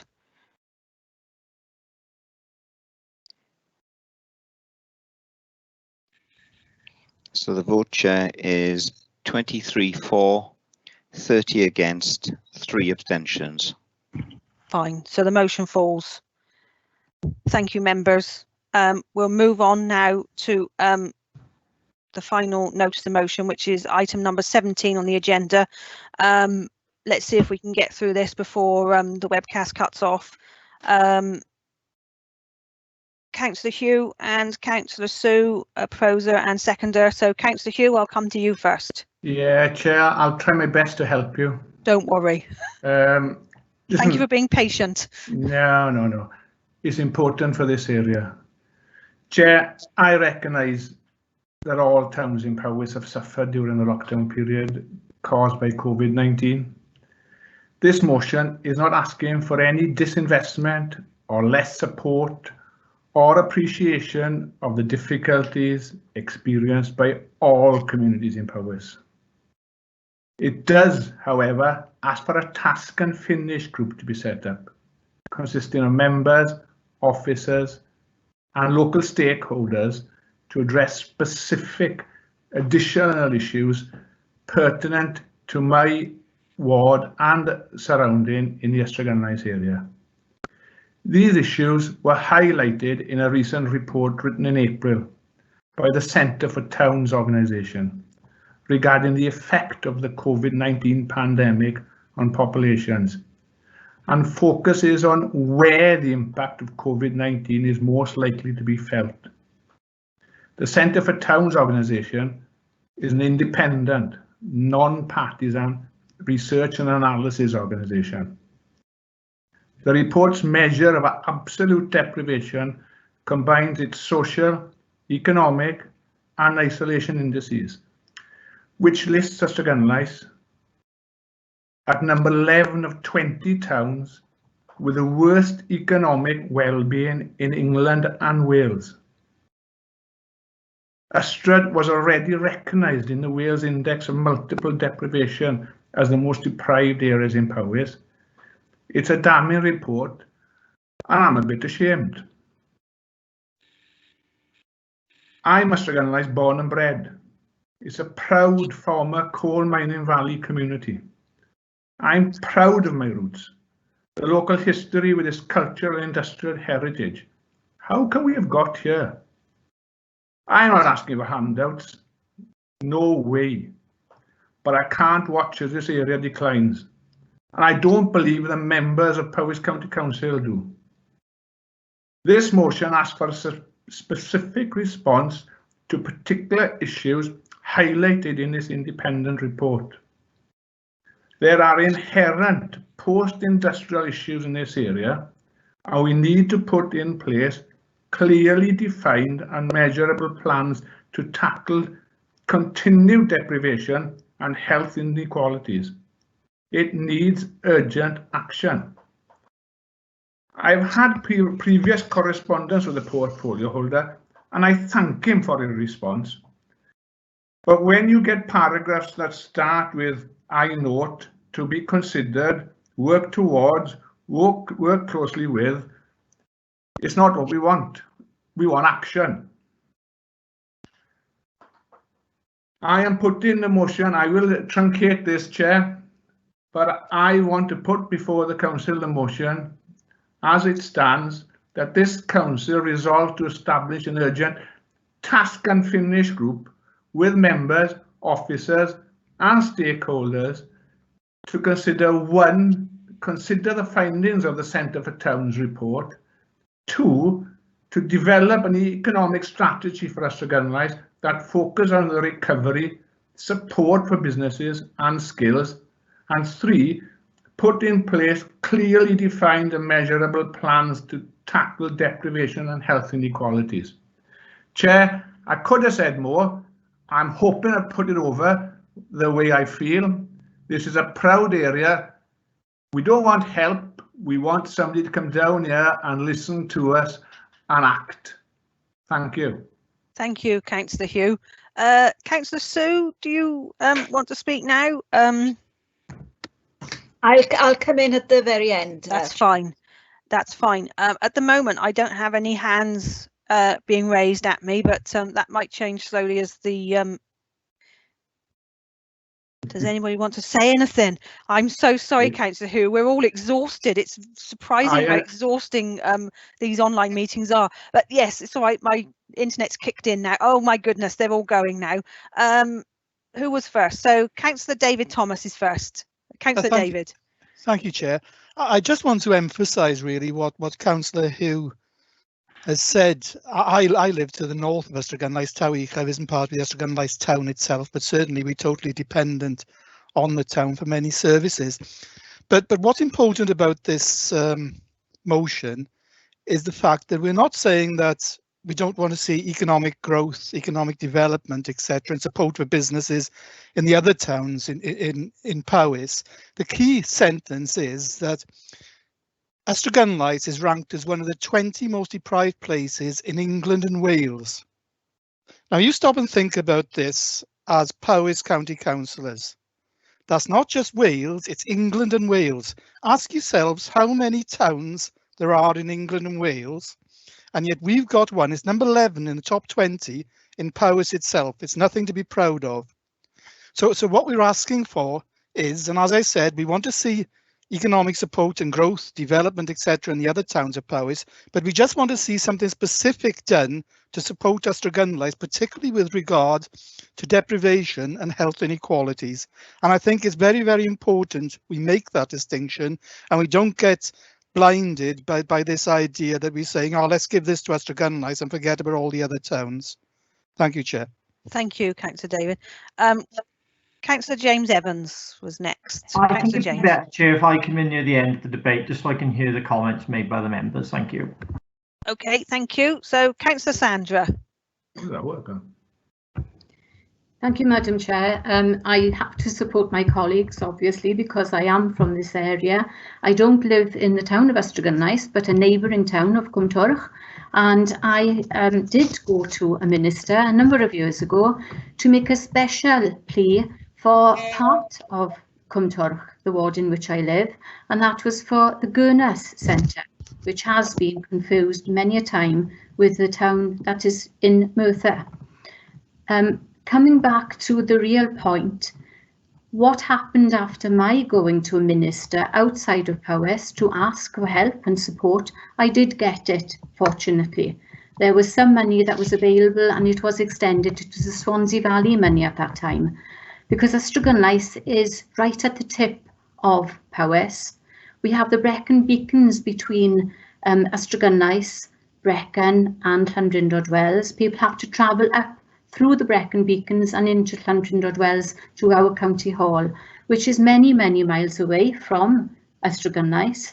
And many people do turn down to the Gower Peninsula for recreation, etc. But Ystrad-Gynllais is, as Councillor Hu has said, it is a beautiful little town because it's deeply entrenched in history. And we have a lot to offer in this part, but it has been neglected. We had one big industry, which was the TikTok industry, and lots of villagers went and worked there, and it was thriving. With the demise of that industry, so that was the first nail in the coffin, I think, for the whole of the area. And I'm listening to what Councillor Hu has said, and he's not asking for megabucks to be thrown at this. He's asking for a task and finish group to be formed so that there's work put into working proactively to pull the village back up by its roots and the surrounding areas, which is what is needed. It's got a lot of potential. A lot of people have come to it. We've won the Flowers in Bloom. Now, you know, that's shown what can be done, not with money being thrown at it, but the work and the effort. The community will pull together. We need help and support. And I support what Councillor Hu has said, and Councillor David. And I ask, please, Powys County Councillors, look for the future. It's a part of Powys. We need to put it back on the map and make it great again. Thank you. Thank you, Councillor Sandra. Next is Councillor Ange. Hopefully our internet connection is bearing up. Councillor Ange. I believe, yes, sorry, I believe that you really deserve this house. Well, it's not just for one of you, it's for all. It's for all of us. The whole point of us being in Powys is the fact that we're a group of like-minded people, and the ideas and the help that you can get from other towns. It's not just money, it's support, and it's everything that goes with it. And I really believe that you deserve it, and that the town needs it, and that most of all, Powys ourselves need it to prove that we are the caring and great community that we all like to think that we're in.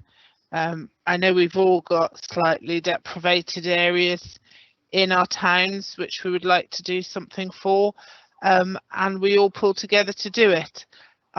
But yeah, no, I really believe that you need this help, and that there should be money behind it as well. Thank you for listening. Thank you, Councillor Ange. Councillor James Gibson-Watt. Councillor James. I'm very to support this motion very strongly. I previously sat on a working group many years ago when the Lucas works closed down very, very suddenly with the loss of over 700 jobs. The Lucas factory, of course, sat on the site of where the TikTok factory sat previously, which now is a Tesco supermarket, ironically. And the need then was very acute. And it was a multi-agency working group, which was a much grander and more expensive operation than the modest proposal which Councillor Hugh Williams has put forward today. But it is the very least I think the County Council can do, since a well-respected body has produced a well-researched report which shows that the need in Ustrey-Gunlice is particularly acute. And we need to take notice of that. We can't ignore it. We have to respond. Thank you, Chair. Thank you, Councillor James. And Councillor Clare, and then we'll come to Councillor James Evans and back to Sue then. And Hugh. Councillor Clare. Yeah.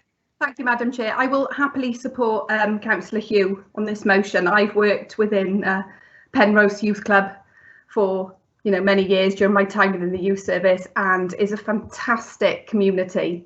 These people need our support now more than ever, and I will happily support Hugh. And I will be part of that task and finish group, and we need to focus our efforts and our times on the people that need us now.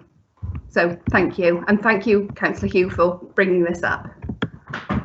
Thank you, Councillor Clare. Councillor James Evans. So Councillor James, would you like to, as portfolio holder, would you like to comment? Thank you, Chair, and I'd like to thank Councillor Hugh for bringing this motion forward. And I do fully sympathise with Councillor Hugh, and I've had chance to look at the report, and it is deeply disappointing that 10 other towns across Wales are on that list as well. It does show the massive amount of work that does need to be done across Wales to improve our economy. But on Ustrey-Gunlice in particular, Hugh, I'm very, very happy to come down to Ustrey-Gunlice and work with you, the town and community and the businesses in that area, to try and improve that area and see what we can do. And that is an offer I give to all towns and members across Powys. If anybody wants any individual support, we're to do that. This cabinet is here to support business. We've said that from day one, and support our communities. We're not going to nanny people. What's right for individual towns is right for them. It's around the cabinet have offered free car parking through the summer, which I think is a positive step to try and get people into our towns. There are some towns across the county which want to look at things like pedestrianisation, but that's something that needs to be done in consultation with those towns, and it's about individual needs for individual areas.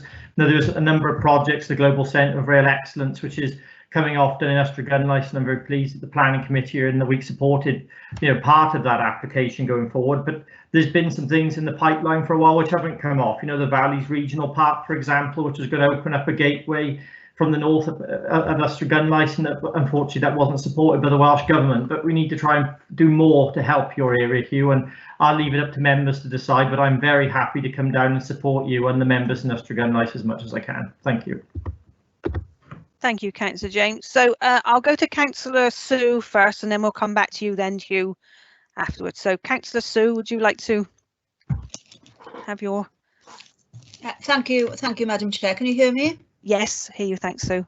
I'm pleased to second the motion moved by my colleague Hugh Williams. I would like to reiterate his words about how strongly we feel about the setting up of a task and finish group to look at the report on the impact of COVID-19 on our community. We are asking no favours here. We are merely highlighting to you the contents of the report. Ystrad has been selected in the past many times to pilot new schemes and initiatives. Why should this time be different? Let's have a task and finish group to look at this report. I've lost my place now. But I would like to ask for your support to show the people of Ystrad that you are all committed to our community and the challenges we are facing in this very trying time. Thank you, Madam Chair. Thank you, Councillor Sue. Councillor Hugh, would you like a right to reply to everybody, or are you happy to? Extremely briefly, I would support other towns in Powys. Ystrad is not asking to be nannied. We don't want sympathy. We just want somebody to come in, a task and finish group, just a committee, just to give us a bit of a hope. Come on, give us that support. Thank you, Councillor Hugh. So we'll move. Go on. Sorry. Go on. No, I was just going to say we'll move to the vote, but please continue if I interrupted you. No, thank you, Chair. Thank you. So, Wynne, if you're okay to move to the put the vote on the screen. There you are. Thank you so much, members. I'm not sure. Some members have had to leave us, but hopefully there's some members that can vote now, please, if you could. And I'll just run through the few that can't vote online. So, Councillor Emyr. You there, Emyr? I can. That's it. I can hear it sort of clicking into life in my ear. So, Councillor Emyr, are you there now? Can't hear you, but anyway, we'll move on to Councillor Emyr's left. Thank you, Councillor Gwynfor. Apologies. So we've got Councillor David Evans. I'm not sure if he's still here or not. He was shortly. Yes, I'm here. And thank you. For it. Thank you. Councillor Rosemary.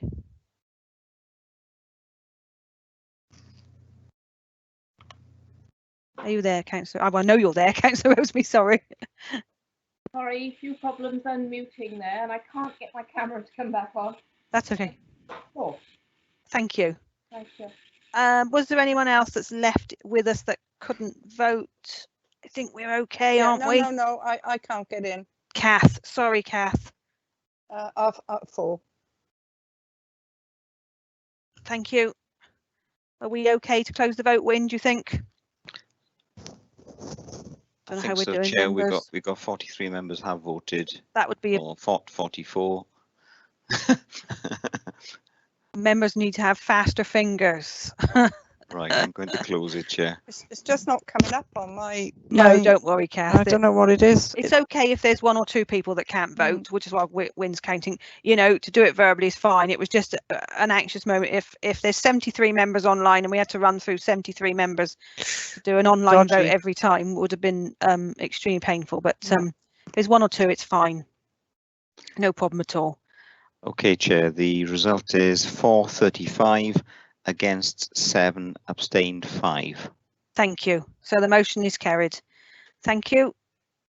So that is the end of the motions, and we do have left 5 questions. I think there was 5. We've got the questions left. Yeah, I understand some people do need to leave. I know that the 18.1, if we just move to the questions briefly, but 18.1, Councillor Gareth does have a supplementary question, but he's had to leave, so he will forward the supplementary to Councillor Rachel. Let me find the right page in my agenda. 18.2 was a question from Councillor Sandra to Councillor Phil. Was there a supplementary, Sandra, or are you happy with the response? Thank you, Madam Chair. Under the circumstances, and we've got scrutiny tomorrow, and I think this has been discussed then, I will not have any further questions for today. Thank you. Thank you, Councillor Sandra. I think, members, we are actually not online anymore because we've passed the time limit anyway. So just to let you know that. 18. Sorry, Chair, I think the Microsoft gods are with us and they've let us continue. So Right, so it was probably an empty threat then. So we are still online members. Sorry, just to we were told that it would cut off after a certain time limit. And to be honest, we all thought we wouldn't be still here after the time limit. So there we go. 18.3 was a question to the leader, also from Councillor Sandra. Is there anything supplementary for that one, Sandra? Can you hear me? Yes. Oh, good. I thought my mute was on, but my screen's gone a bit strange at the moment. I wanted to thank Councillor Rosemary and our Chief Executive for the responses earlier. With our Chief Executive, in her report, she mentioned this, so I wanted to thank her for her comments and thank Councillor Rosemary, obviously. And I appreciate that safety is paramount. My concern is, though, that as an authority, we've been asking our staff in schools to return to work, which they've done, and we're not really setting an example by us, even councillors, going into County Hall for meetings. But I do take on board that safety is paramount, and I'm sure that once we are able to return, we will do so. I have responses from local people regarding this, and they do have difficulty in contacting staff by telephone, and I think that is something that we as an authority need to take up. It's an opportunity that has been missed during the COVID-19. I know that an awful lot of work has been done, but I know people cannot get in touch with officers in County Hall, and I think that gap needs to be bridged. So if there's anything that can be done to improve that, I would appreciate. Thank you. So my question is, how can we improve the telephone conversations for members of the public? Right, thank you. I was just, sorry, Councillor Sandra. Do you want to respond to that at the moment, Councillor? Come in on that. Yeah, Caroline, please. Thanks. Thank you very much for those points and for the question as well. In terms of schools, I think, the scientific advice has been looked at carefully for schools, and we've been given specific advice from Welsh Government. The advice for office-based workers is different, and so we are following government advice in both scenarios. In terms of the phones actually don't go to any building, they follow the officer. So for example, any phone calls will follow me wherever I am. They follow the laptop, they follow the device. But I would ask, Nigel is still on the call, and Clive as well, and I'll ask them to look into this over the next few days to see if there are any issues and what we can do about that. Much appreciated. Thank you very much indeed. Diolch yn fawr. Thank you. 18.4 was a question from Councillor William Powell. Do you have a supplementary, Councillor William? Yes, thank you, Chair. I'm grateful to the portfolio holder for the sort of generic response. The particular reason that I raised this was the great inconvenience that's caused to many people in my corner of the county, from Crickhowell, Hay and Talgarth, particularly residents and community in Talgarth, as a result of the A479 closure. And if my supplementary would simply be in the light of fresh thinking from the Trunk Road Agency, would it please be possible for the portfolio holder with the relevant senior officer to engage with the Mid and North and Mid Wales Trunk Road Agency to alleviate as far as possible the particular acute concerns of which the portfolio holder is already aware, but I think it needs some fresh focus. Thank you. Thank you. Councillor Harwin, do you wish to respond to that now? Yes, thank you, Chair. Thank you, Councillor William. Yes, take on board your comments. I think we've got an ideal opportunity ahead of us with regards to a fresh way of thinking.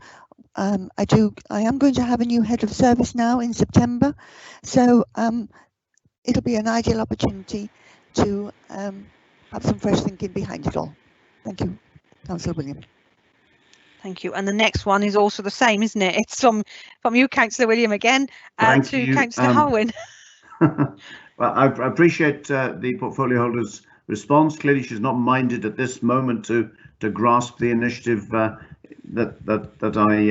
I was suggesting, but I hope that I would request that, again, that she revisits this, particularly in the context of the fantastic success of the climate emergency motion, because that has the potential, I would ask her to consider the potential of a virtuous circle there in relation to environmental benefits as well as public safety in relation to the 20-mile-an-hour proposals. Yes, thank you once again, Councillor William. Take on board your comments, and again, you know, there's an opportunity there for us to take another look at this, and it will be on the agenda going forward, most definitely. Thank you. Diolch yn fawr. Thank you. I think that's it. I'm looking at my next page, but I think that reaches the end of the agenda, doesn't it? I hope there isn't a next page. So thank you ever so much, members. Thank you to anyone that's sort of dipped in and out at home, that you may still be here, or you've perhaps come home from work and decided to just dip in for the last sort of hour or so. So thank you ever so much to everyone that's joined us. Thank you to all members, and I'm sorry it's been such a long meeting, but considering it was our first full council meeting online, it wasn't that bad, was it? So we'll look forward to the next one, and have a good evening, and most importantly, stay safe in this current time. Thank you all, and the meeting's closed at 19 minutes past 6. Thank you, members. Thank you, Chair. Thank you, members. Thanks. Thank you very much. Thank you, Chair. Thank you.